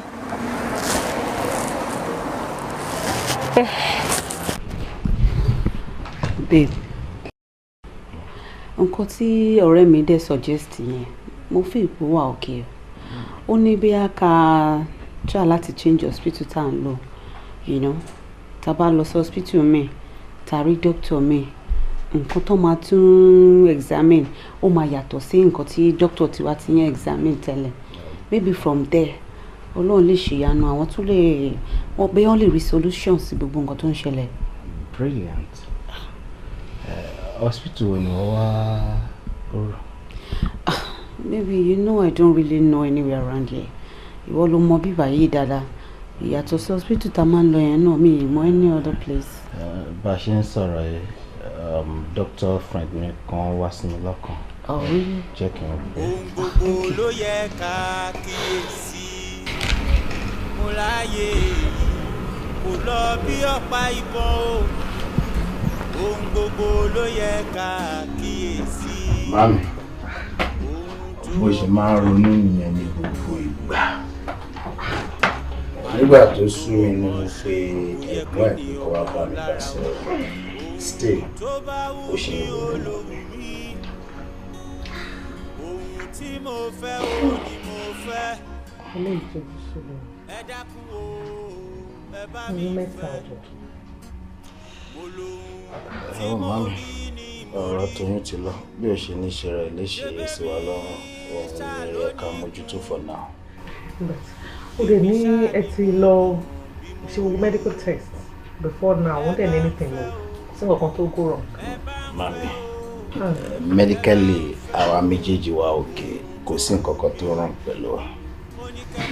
Gbogbo nǹkan tó yẹ ká ṣe pátápátá láti ṣe. Ó kàn wá bẹ́ẹ̀ ni Ọlọ́run máa ṣe ètò máa dúró. Yọdún. Mami. Tí n bá tún sọ̀rọ̀ sí, ó lè tún ní ẹnu mi rún o. Ọmọ ṣe máa sọ pé ẹnu ìyá ẹ̀ rán. I'm not a rude boy. Ẹ kọ́ mi bẹ́ẹ̀ mami. Ṣé o rántí Ṣeun ọ̀rọ̀ tó ṣẹlẹ̀ láàrin wa àti ẹ̀jọ̀? Mami, kí ló kan Ṣeun pẹ̀lú pé oyún jábọ́? Ọmọdé ń ṣe ẹ́. Mami, ẹ kú mbẹ Ṣeun ò lè máa ṣe ìyàwó mi. Ṣé ló máa jẹ́ kí oyún máa jábọ́ lára ẹ̀? Tó bá dẹ̀ jẹ́ pé òun ló wà ní tiẹ̀, ó kú ọkọ̀ lọ. Bí ọdún. Mami. Ọmọdé ń ṣe ẹ́. Èèyàn tí òun break heart ẹ̀ tó fi sí position gbẹ̀yìn, ó fi pò òun máa dákẹ́, òun ti tiẹ̀, ó máa tó, inú tiẹ̀ máa dùn. Oh, okay, so àìní dákẹ́ ló fi máa wá máa jó oyún mú lára ìyàwó mi. Mami, ẹ ká sọ̀rọ̀ mi. Báwo ni gbogbo nǹkan? Mo ti gbọ́, àdúgbò lọ́dọ̀ mi. Ìyanu máa ṣẹlẹ̀. Ọlọ́run máa ṣe tó máa dúró. Lágbára Ọlọ́run, àdákẹ́ àdúrà. Ẹlòmíì wọn kàn máa ṣe bóyá wọn sá. Ọlọ́run ṣàánú wa. Bí ọdún wá drive. Why? Z. A ní múdù tí mo bá kúrò nílé yìí ò dá sẹ́ ẹ̀. So tí mi ò bá tẹ̀lé ẹ torí pé o bá mú tí ò dáa kúrò nínú ilé, ìyẹn ò ní jẹ́ kó drive. Báwo ló bá ṣe délé? Jọ̀ọ́ nítorí Ọlọ́run ṣé mi mọ̀ bí màá ṣe délé ni. But right now mo lọ alternative wá drive. Ìbí wọ́n lo ní mọ́tò ẹ̀ ṣé kí n wá kí n lọ bẹ sọ́rí ẹ̀ mọ́gi? Ọ̀rẹ́ ń gbà mí kò kí n. Ọ̀gbẹ́ni wá gba kìlọ̀ mi tẹ ṣe máa ń ṣọ̀lẹ̀ driving yẹn. Má wọlé. Ọ̀gbẹ́ni wá drive jọ. Ó dàbí kan bá mi dì ẹ́. Máa sọ kọ́kọ́rọ́ ẹ̀ lẹ̀ wàá gbé mọ́tò wọn máa fẹsẹ̀ rìn lọ́kọ̀ náà mí ní kankan. Agídí gbọ́ra ló wà lára mi. Àfi sùúrù kọ àfi àfalábà ni kí ló ń ṣe lé.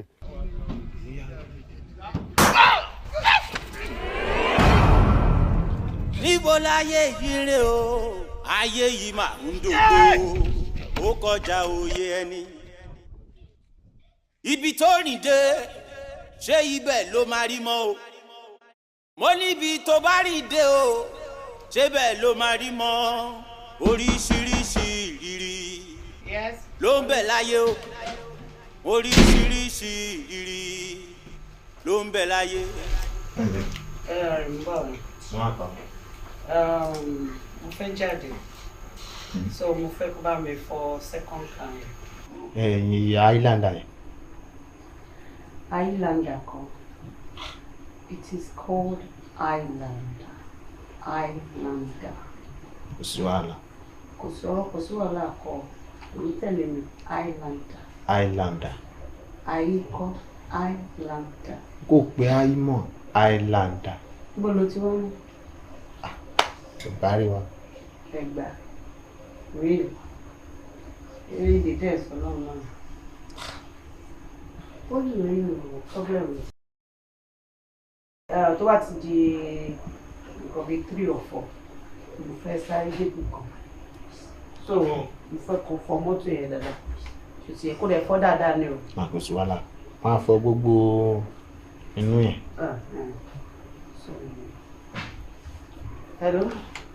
Uncle Bayo, I can't stop. Kílẹ̀ ló ṣọkọ mi. Ó ṣe kí ni? Ó lọ kó ṣẹlẹ̀. Níbo? Ibo ló wà? Wọ́n yìnbọn fọ́kọ mi. Mo gbé mo dára. Níbo?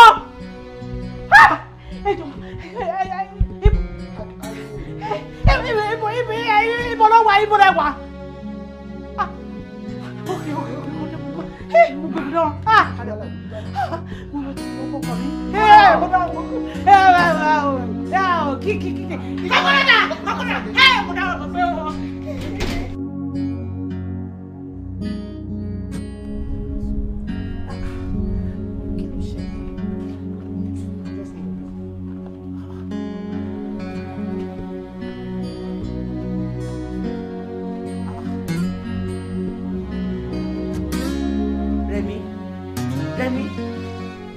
Kọ́lọ́pàá mú mi lé.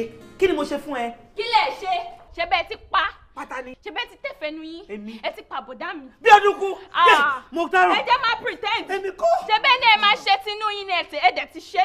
Ẹnu ni. Ẹ̀yin ìkànnì yín, ìkànnì. Mo tún mú wọn tí wá bẹ̀yìn. Kí ni mi ò ṣe tán fún yín? Kí ni mi ò ṣe? Ọlọ́run gbé mi kọ́ mo pa bí ọdún. Ẹ ṣe jà o. Ọlọ́pàá ẹjọ́. Irọ́ ni. Ẹ ṣe jà ìkànnì. Bí ọdún kú. Hello, please. Come on. Rẹ̀mí gbọ́gbọ́ mi àbí ọdún ìgbòrò kú. Èmi ò kú Rẹ̀mí wá wá. Ìjàrọ̀ ní kọ́ni mo pa. Rẹ̀mí Ọlọ́run mi ò lè parọ́ fún ẹ. Ìfẹ́ òdodo àdá.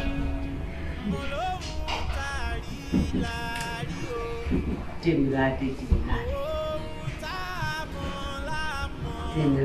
the baddest actress in town.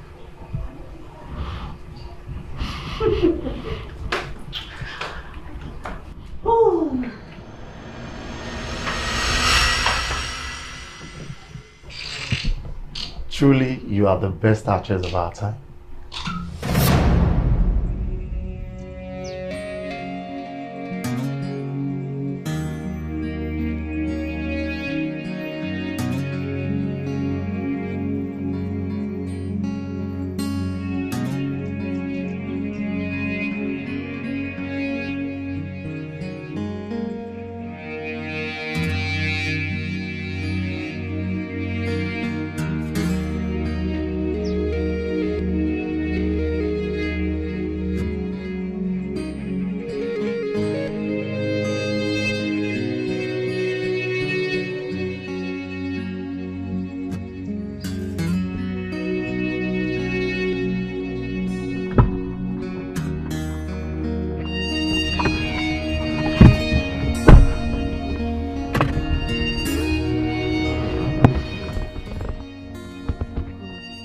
Fine, you've missed me my fault.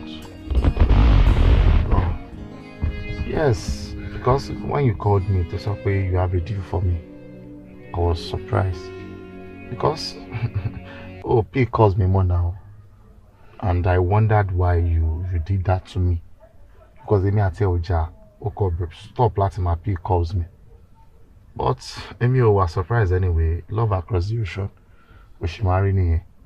It is only when you're in Nigeria, Lumaro take me, I can come and be con and immediately back way bushy fanny, it's fine. But regardless, we'll miss it anyway, so shit happens. So what's up? Okay. You won't lose so by people in your mommy. I believe you should know me better. Also pay me be pole. Just make me pole mo to maso. The next thing to my son, when are you coming to Nigeria? When are you coming to Nigeria? Show mo be life she had for me long. I can't even afford to feed myself. Débi pé mo ti ẹ fẹ́ lówó tí màá fura ticket. Ó mọ̀ pé mo manage ara mi ní UK ní now. Ọpẹ́lọpẹ́ tó sìn lára mi. Òun ló ń bò mí láṣìírí lọ́hùn. If not, nǹkan tá à ń sọ ìkọlá máa sọ. Ṣó mọ iye gbèsè tí mo jẹ káàkiri ni? But you didn't communicate with me. Communication is very important. Ká ní pé òun bá mi sọ̀rọ̀ tí màá tẹjọ́ communicate. At least I will understand.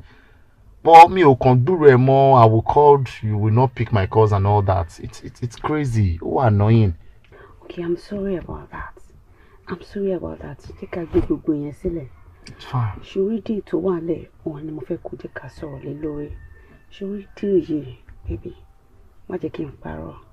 In fact, mo ti hit jackpot. Okay, wait.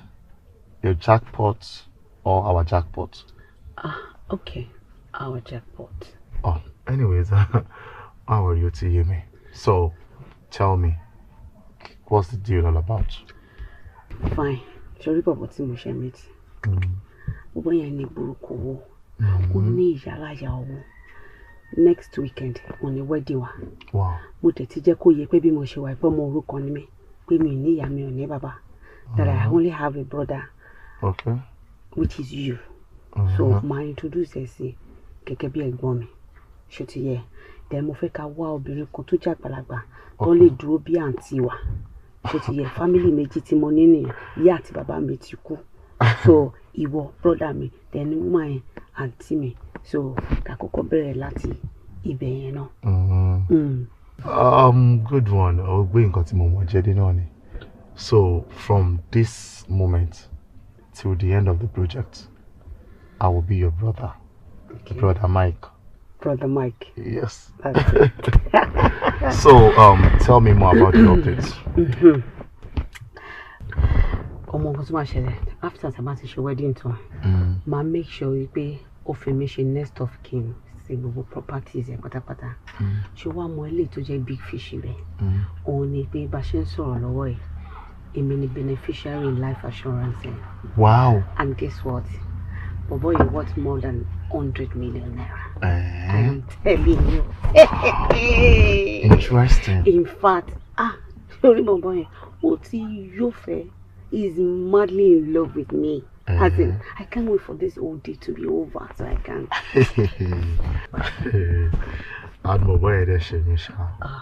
He's such an unfortunate fellow. Oh, well, I hate you. Okay. Okay, well, can be sympathy, whatever, can be second. So, or nípa div to you one lens. A meeting more side to fake handle. And I can assure you that from my side, I won't be to taking shit. I will do everything excellently. And would believe in pay one of my shower party to buy Jekoshi. So now the most important thing is percentage. So let's talk about that. Well, since it's a minimum deal, then it's gonna be 80-20. I'll take 80, you take 20. Should you have another thing to move to Sony? I'm gonna need a doctor, as in a doctor that we can confide in. Okay. You get, because from now, money that in my fake and pregnancy cocoon at a miscarriage. You know, I can't get pregnant for real. So I have to fake it. Then we'll need a doctor let him confirm our kidney more truly miscarriage and all that. So I'm gonna need the doctor. Should we see doctor T also in your problem? I have like 4 friends who are medical doctors and they are professional. And I'm very sure they'll be willing to work with us because we will not let everybody fair. But the percentage also in they will like a feeling that so you can actually offer to give me 20% while you take 80. Okay. For the fact that you are my baby, I'm machining 60-40. 60 for you, 40 for me. And the fact that Koto Lolini Umajembe. To me say now, about miss me. What I been saying, what you need to do, in fact, Okay, but it's fine. The 60-40 is okay. And I think we should...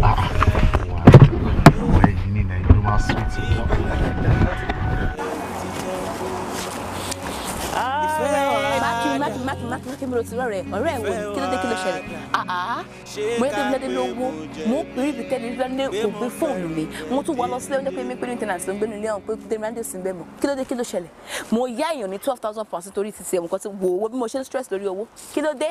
Má bínú wo mo fi Ọlọ́run mo fi bẹ̀ ẹ́ sórí mo kú mọ̀ pé o mọ̀ rí èmi náà ni mo bẹ̀ ẹ́ kó tó di pé o ya bọ́ sórí mo ti pé Démiládé mo ti sọ fún mo ti sọ I know mo ti sọ fún yẹ ṣebí 12,000 ló jẹ wọ sórí owó tí Démiládé jẹ mí is over £15,000. ọ̀rẹ́ ẹ nìyẹn ọ̀rẹ́ ẹ ni. ọ̀rẹ́ mi ni mo mọ̀ sórí in fact ó ń dùn mí pé o gbé iléeṣẹ́ mo mọ̀ pé torí tèmi ló ṣe yá and say o mọ̀ kan I know you really tried you have really tried I know and I give it to you oh yes ìjọ mọ̀ kan lábẹ́ bó ṣe lè wù kó rí owó ẹ̀ ò ní kọjá next month. ọ̀rẹ́ mi má jẹ́ pé mi lè dúró next month ìwọ náà bí kì í ṣe rí sápá wà London bí mo ṣe lọ ni mo róyè o mi lè dúró next month ó ti next àwọn ti pẹ́ jù o ọ̀rẹ́ mi bò kí la máa ṣe má ìjọ mọ̀ kan mo mọ̀ pé torí tèmi ló ṣe ya tó bá di next week màá sọ 6,000 fún ẹ nínú ẹ ṣó ti gbọ́ jọ lẹ́yìn tí mo fẹ́ sọ fún ẹ kúkú ṣe pé bóyá ó máa fún mi náà padà immediately màá máa ṣí mọ́wọ́ fún ni. ó jẹ́wọ́ ni o nígbà tí màá kówé lórí ni mo kó lẹ̀ o ó jẹ́wọ́ ni o ok tí màá gba 6K ní next week nígbà nínú àgbà yòókù. tó bá di upper week máa san. ṣòro kémi àti ẹ̀ka jà lórí ọ̀rọ̀ olówó dé ṣòro kémi àti ọ̀rẹ́ gidi ni wa so wá next month yẹn wo má bínú kò lè gba ọ̀rẹ́ mi. má bínú anyway next week dé tán kò sí wàhálà ṣe bí next week ni ní bòwọ́ fi yẹn lè tẹ́bi àti bá ti yọjú ilé tó wà lẹ̀ àmọ́ ṣe bá ṣe é ṣe lọ mo fún náà inú ń bí mi lè fẹ́ kanra mú ọ̀rẹ́ mi ó dàbọ̀. Okay, all right.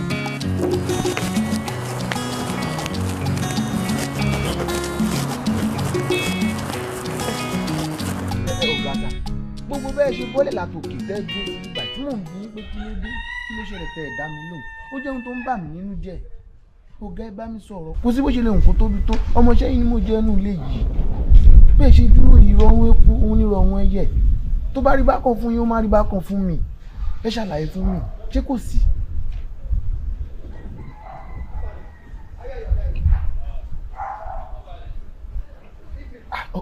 bó bá jẹ́ pé bẹ́ẹ̀ fẹ́ dúró bẹ́ẹ̀ ṣe fẹ́ dúró náà ni ṣé kí n kúkú bá yín gbé ṣàwà kẹ́ ẹ̀ kúkú gbà tẹ́gùn díẹ̀. tí mo bá need anything máa sọ fún ẹ. wàhálà ilé ayé yìí wọ́n máa gbà fọ́ lóhùn ni adé máa gbàdúrà. ẹjọ́ rọ ẹ lọ́rùn ṣá. ẹ má bínú. Yes.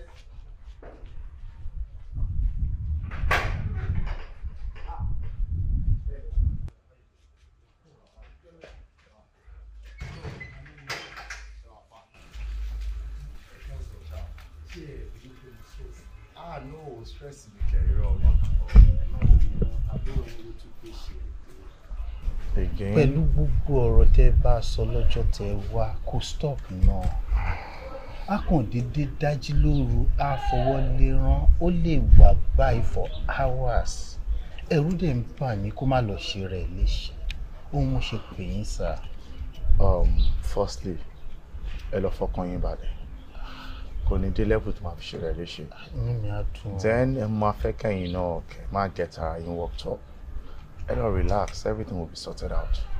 Sherry mo understand ẹ tó bá feel this way kò easy kéèyàn máa lose oyún repeatedly tí bá kà á tó tóbi mẹ́ta ń sìn iye tó ti lose so kò easy ṣe mọ̀ and Demilade láti kékeré ló ti like ọmọ kékeré. Yeah, because while we were growing up, ó máa ń fa ọmọ kékeré, ó máa ń fa ọmọ ra, ó máa ń gbé wọn jáde, ó máa ń lọ ra nǹkan fún, ó máa ń tọ́jú wọn. Ṣẹ̀dọ̀ mo rò ẹni tó nífẹ̀ẹ́ sí àwọn ọmọ kékeré báyìí. Nígbà tó náà ti dé stage tó yẹ kó náà ti máa ṣàbíamọ, tó dẹ̀ ti ń lóyún, tó ti ń anticipate, tó ti ń imagine báwo lọ́mọ òun ṣe máa rí, báwo ni motherhood experience and everything. Kó wá di pé ó wá dẹni tí ó ń jábọ́ lára ẹ̀ all the time. You know, she won't feel good. But ẹ má worry. I will talk to her and she will be fine. Ṣé mo pé mi ò gbọ́rọ̀ tẹ́ sọ sílẹ̀ rí lẹ́nu ẹ̀? Kò bá mi sọ́rí. Kò ní lè sọ ṣe ọ̀kẹ́ torí pé mi jẹ́ ẹ̀gbọ́n ìtàdéjọ́ dàgbà ni òun ló jẹ́ kí n máa wọn story. Ọ̀rọ̀ tẹ́ sọ ètò wá jẹ́ kí nǹkan kan wá sí mi lọ́kàn. And what's that? Instead tó fi máa fi ronú ṣe rẹ̀ léṣe torí miscarriage tó ní. Àbí ṣé kí adopt ọmọ for now náà ni? No. Orí ọmọ ló ń pọmọ wáyé. Mi ò feel pé Demilade máa like nǹkan báyìí. Of course, èmi náà like her, but I love her so much. I feel. Mo fẹ́ kí kankan ṣe. No, ó máa like ọmọ tó bí fúnra rẹ̀. Yeah, think nǹkan tó máa like ni. Same here. Nǹkan tó máa like, ẹ má worry, Ọlọ́run máa gbàkóso.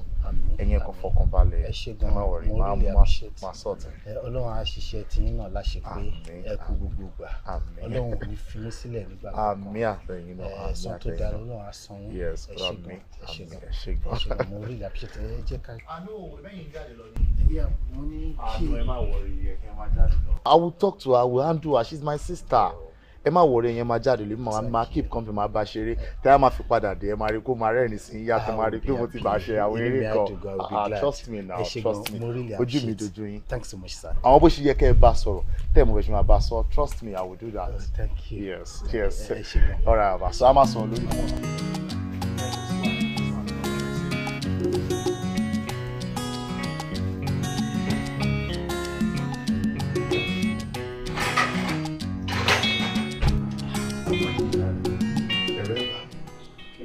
Like ó bad gan, ó mọ àti gan. Nígbà tí mo dé tọkọ bẹ́ẹ̀ sì ń sọ fún mi pé akọ́ máa dédé máa sunkún lóru. Tó ń bá náà fẹ́ sùn báyìí tó ń bá jí ìwọ ló máa rí tó ń sunkún òkè ń lè sùn. Mo ní kí ló dé ó ní lórí ọ̀rọ̀ mi. Ó ní lọ́kàn mi mo kàn bẹ̀rẹ̀ sí rẹ́rìn sí ni pé ọmọ mi ti fi acting báyìí ẹ̀jẹ̀. Ṣé mo wà tí ìnáwó ẹgbẹ́ yẹn sọ náà mo ra flow pẹ̀lú ẹ̀. Àwọn stories still exist. Mo bẹ̀rẹ̀ sí ń sọ fún ẹ gbàtà kéré kíníkan ṣe kíníkan. Bí mi náà ṣe gbé fún wa ló kẹ́ mọ nǹkan. Èmi mo bá gbòòrò mi kíkà fún mọ nǹkan tó fẹ́ mọ nǹkan tó ń pa lẹ́rìn àwọn ọ̀rọ̀ kan tẹ̀ kí n sọ fún àwọn orí kan tẹ̀ kí n bá ṣe ní àbá ní bá ṣe kí n lè make ẹ̀ happy tá a bá fi dé báyìí ó máa fi bẹ̀rẹ̀ pàdé yìí. Ara ẹ̀ máa ti yá ni. Wàláì ṣé ni wèrè náà fọ́ fún ló ń dúkọ́ lọ pé ẹ ṣé o àná mi o tálà náà wèrè. Ṣúṣà ti bá ti rọ ṣá. O trust me mo ensure pé ó jáde báyìí kí ni tó máa bọ̀ lókè. Ìgbà tó dẹ̀ ti promise ẹ̀ pé mo bá mi ṣeré ó yá ká lọ bẹ̀rẹ̀ rí o. Ó yẹ kí mo pé tí ṣé bá pè lẹ́nu kò kí n pẹ́ṣẹ̀ bọ́tà kí ló ṣe náà ṣé wo tiẹ̀ lè yìn mí ni wọ́n ní mi ní kẹ́ni lè ṣe mí mo yìn ẹ̀ náà mo ní kí baddest actress ní ẹ̀pọ̀ act dáadáa ṣé ẹ kí wọ́n náà tiẹ̀ jẹ́ kí n mọ̀ ṣé mi ò act dáadáa ni. In fact, ìwọ gangan làgbà Bọ́lá. Mo ṣe dream ní àbí ní àṣìṣà tó ṣọ́ àlà. So, kí ló ṣẹlẹ̀? Kí tí mo jẹ́ ká ṣe ń bá ẹ̀ máa wá kàn lòdì. Òtítọ́ kan kò sí mọ́ lẹ́nu ọmọ aráyé. Mo lótítọ́ kan ò sí lẹ́nu ọmọ aráyé. Irọ́ wa ọ̀gá mi ló ń ra mi mọ́nú kólókó ìjà wọlé lọ. Ìfẹ́ òtítọ́ kò sí o, níṣe là ń pààrọ̀ tán ra wa. Ẹ ló Demilade. Báwo ni ṣe wà okay? Bákan méjì láyé o. Mo sórí kò sí good news kankan ilé ẹ̀ ni mo ti ń bọ̀ bí mo ṣe bẹ̀ sọ̀rọ̀ yìí gbogbo àwọn nǹkan all other valuables tó kù òun ni mo lọ kó lé ẹ̀ forest park nígbà tí màá débẹ̀ Demilade credit card tí mo rí bẹ́ẹ̀ ó fẹ́ ju 10 lọ. Last reminder, you pay now or we take you to court. You pay now or we take you to court. Demilade ó ṣe balẹ̀ jẹ́ tó yẹ kó tó kúrò London. That's too much now. Gbogbo ìwé lọ́ọ̀yà oríṣiríṣi ọkọ̀ pàdé ń bẹ̀ ni. Gbogbo àwọn nǹkan tí mo lọ kó ń bẹ̀ nìyẹn. Gbogbo àwọn nǹkan tó kù ọkọ̀ dá gbogbo ẹ̀ sí bíi ni. Àbá eléyìí tó ṣe yí ò dá gbèsè ẹ̀ ti pọ̀ jù ní London mi mọ́ bóyá fẹ́ ṣe o.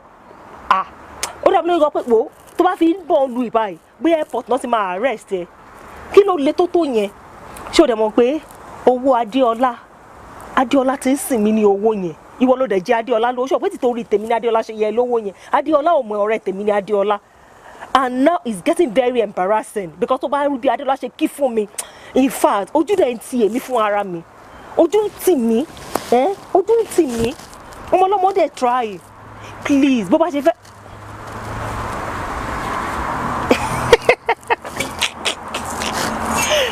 o ṣé o fẹ́ lọ rob bank overnight ni àbí báwo ló fẹ́ rí owó náà?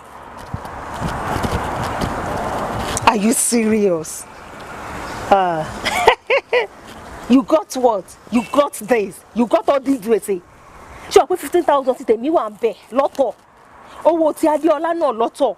Gbogbo àwọn cards tó gbogbo àwọn ẹ̀dẹ́rẹ́ tó jẹ lówó ńkọ́. Tèmiládé ó balẹ̀ jẹ́ o. Wàá sort gbogbo ẹ̀ lọ́la. You will pay it all tomorrow. Tomorrow ọ̀la lẹ́lẹ̀ yìí. Ṣé miracle fẹ́ ṣẹlẹ̀ ní àbí kí ló dé? Ó fẹ́ lọ rọ̀ bank mọ́jú. Okay, you got this.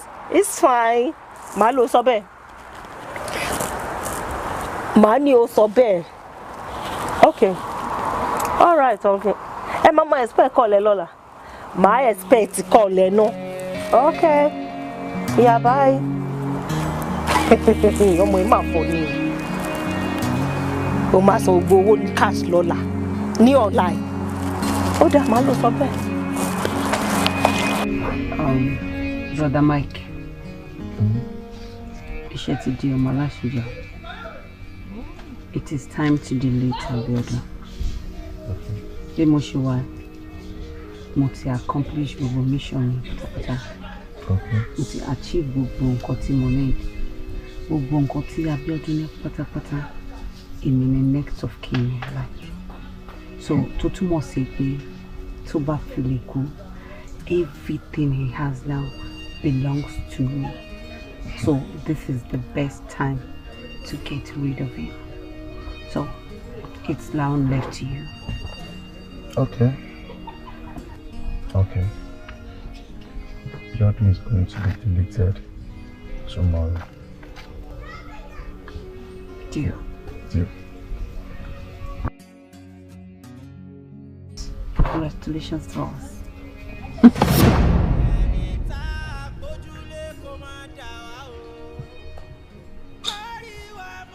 Brother Mike, in the just concluded moment. Aki, you're killing gbogbo rubbish to send to me. No, tell me killing gbogbo nonsense here. Ó fuck up gidi gan ni o. Níyẹn ìwọ náà. Èmi àti a jọ ń sọ̀rọ̀, a jọ ń ta lórí nǹkan kó wá lọ record mi jọ killing gbogbo yẹn wà fún. No, kí ló wà fún? Kí ni nǹkan tó fẹ́ fi ṣe? Ṣé o ṣí èrè Demilade? Mo bí ẹ mo ní ṣé o ya wèrè.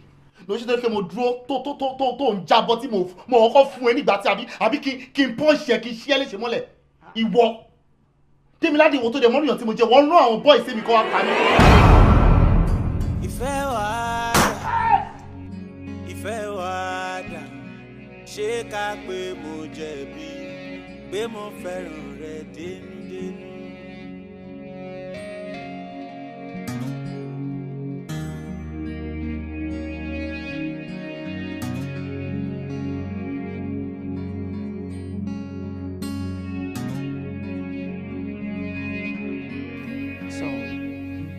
Alpha pẹ̀lú iṣẹ́ tẹ́ lọ ṣe. Mama, ìyẹn ti lọ látàlẹ́ àná tó bá ń ra kòrò àti dọ̀rùn. Ẹ ṣọ́ pé kò lè sí traces kankan ṣá. Mama bẹ̀ kò sáṣe ti fọmọ Ọlọ́run ṣáṣe rẹ́ẹ̀tì rí ni 100 ni wọ́n lè trace ẹ̀. Kò sí wàhálà. Tí bí tá a jọ sọ, tí n bá ti délé máa ṣe sí i. So, a lè ti di nǹkan kan náà ni. Anything. Lọ́gbọ́n ló ṣe kókó. Pàtàkì ni o. Ká máa retí yín àbí. Kò sí wèrè. Ẹ jẹ́ kí n máa lọ tẹ̀. Bó a ṣe jẹ́ màá kí n sí. A máa rí àgbẹ̀. Ìyá ẹ̀ wà ń bẹ̀. Ẹ jáwọ́.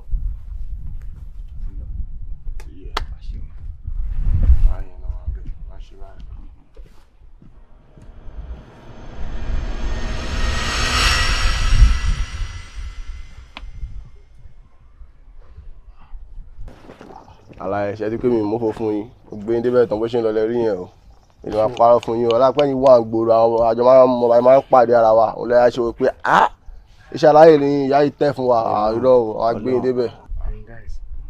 So Demilade ló ní kí n pa mí lóòótọ́ fún. Ṣé mo fẹ́ fún yín lófo ni mo lè fojú ara yín rí.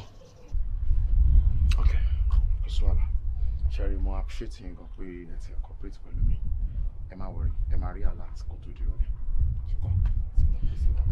Láti ṣe wọ́pọ̀. wàá ṣọ́ra fóbìnrin o. So èmi àti ẹjọ́ ṣe deal o lè rányàn kọ́ wa pa mí ọmọ kẹ́mi smart jẹ́ ọlọ́mọ gbóró ní mímẹ́ mo smart jù ẹ lọ náà ọba tọ́lọ̀ tí máa ń mọ àwọn tó rán kọ́ wa pa mí àwọn boys mi àwọn ọmọ tí máa ń ránṣẹ́ tí máa ń fún lówó káàdì kò ṣe pé àwọn boys yẹn pé ó lọ já àwọn boys mi bá ti kú nìyẹn o èmi ti mọ̀ mo mọ̀ ẹ́ pé no mo mọ̀ pé wèrè ni ẹ́ mo mọ̀ pé o lè fẹ́ fi kó bóyá kó máa ṣíbùrè kó bá sì di ọ̀rọ̀ level bóyá ká pín owó kó fẹ́ lọ outsmart èmi náà mo ti plan mo ti náà strategy sẹ́mi náà ti filẹ̀ wo bíbá jẹ́ sọ fún ẹ èmi ò kọ́ fẹ́ pa ẹ́ ni o tó bá fẹ́ pa ẹ́ mo máa pa ẹ́ dànù wait so ó mọ̀ pé gbogbo bó ṣe rí pé wọ́n lọ pa mí yẹn mo kàn fẹ́ kó gbowó ẹ̀ kó má dàbí àwọn kò gbowó ẹ̀ lásán kó ṣiṣẹ́ owó tó gbà ni gbogbo báyìí wá yìn mí yẹn mo wọ bulletproof mi ò dúró lásán o nǹkan tí mo sọ ń pòṣe àbí èmi mọ̀ mo mọ̀ pé ọjọ́ ìnìmọ̀ wáyé mo mọ̀ pé tó bá di bí ọ̀rọ̀ owó ní wàá ṣe fún mi pé wèrè wà lórí ẹ̀ wèrè wà lórí tèmi gan ṣé ibi tí wọ́n ló yẹ kí n yẹn bọ̀ kí n ṣí ẹ́ léṣe ni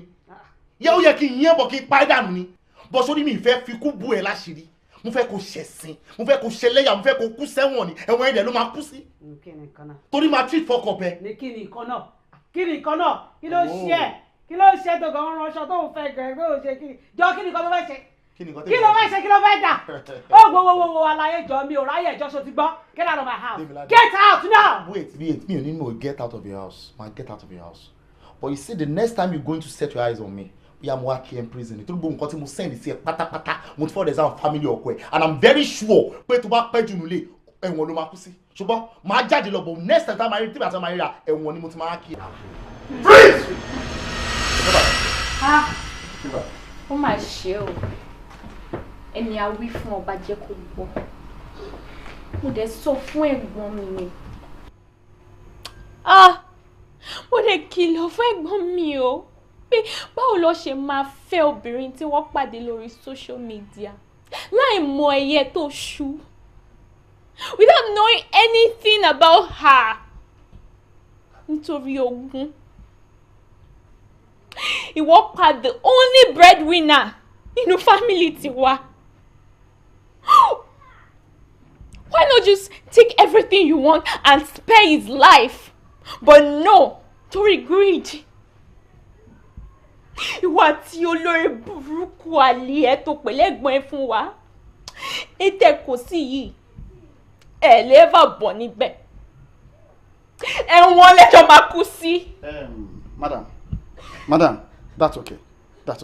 Ẹ ti pẹ̀ wọ́ already. Ẹ jẹ́ ká wá ṣiṣẹ́ wa. Mr. Man and woman, let me tell you that you have every right to remain silent. For whatever you say here shall be used against you in the court of law. Meanwhile, ṣẹ́rí gbogbo nǹkan tó ṣẹlẹ̀ àti bó ṣe ṣẹlẹ̀ la ní record ẹ̀ lọ́fíìsì wa. So má try to play smart at all. Do you hear me? If not, a máa rọ fáńdù yín àwa náà ṣẹran rírọ̀. Is that understood? Now move. Yeah, move. This way. Come this way. Oh, yeah, woman. Bóyá kẹ́ fi bọ́n fọ́n wọn lórí ọ̀rẹ́ yìí because I don't like kí ló ṣẹlẹ̀ náà kí ló dé ṣàfẹ́ dọ̀fẹ́ dọ̀ọ̀ ìṣàṣẹ́ àwọn afẹsẹ̀ rìn náà ni. Má ṣe o ẹ̀gbọ́n mi.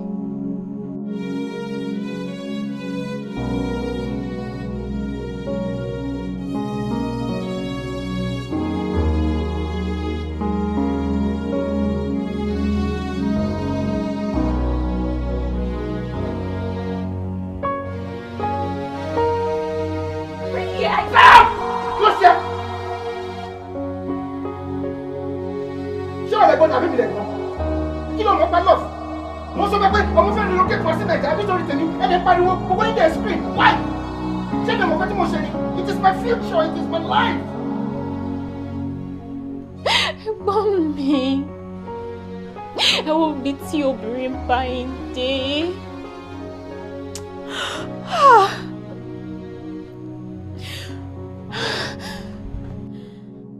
Níbo láyé lọ, níbo láyé yìí rè o, níbo láyé yìí lọ o,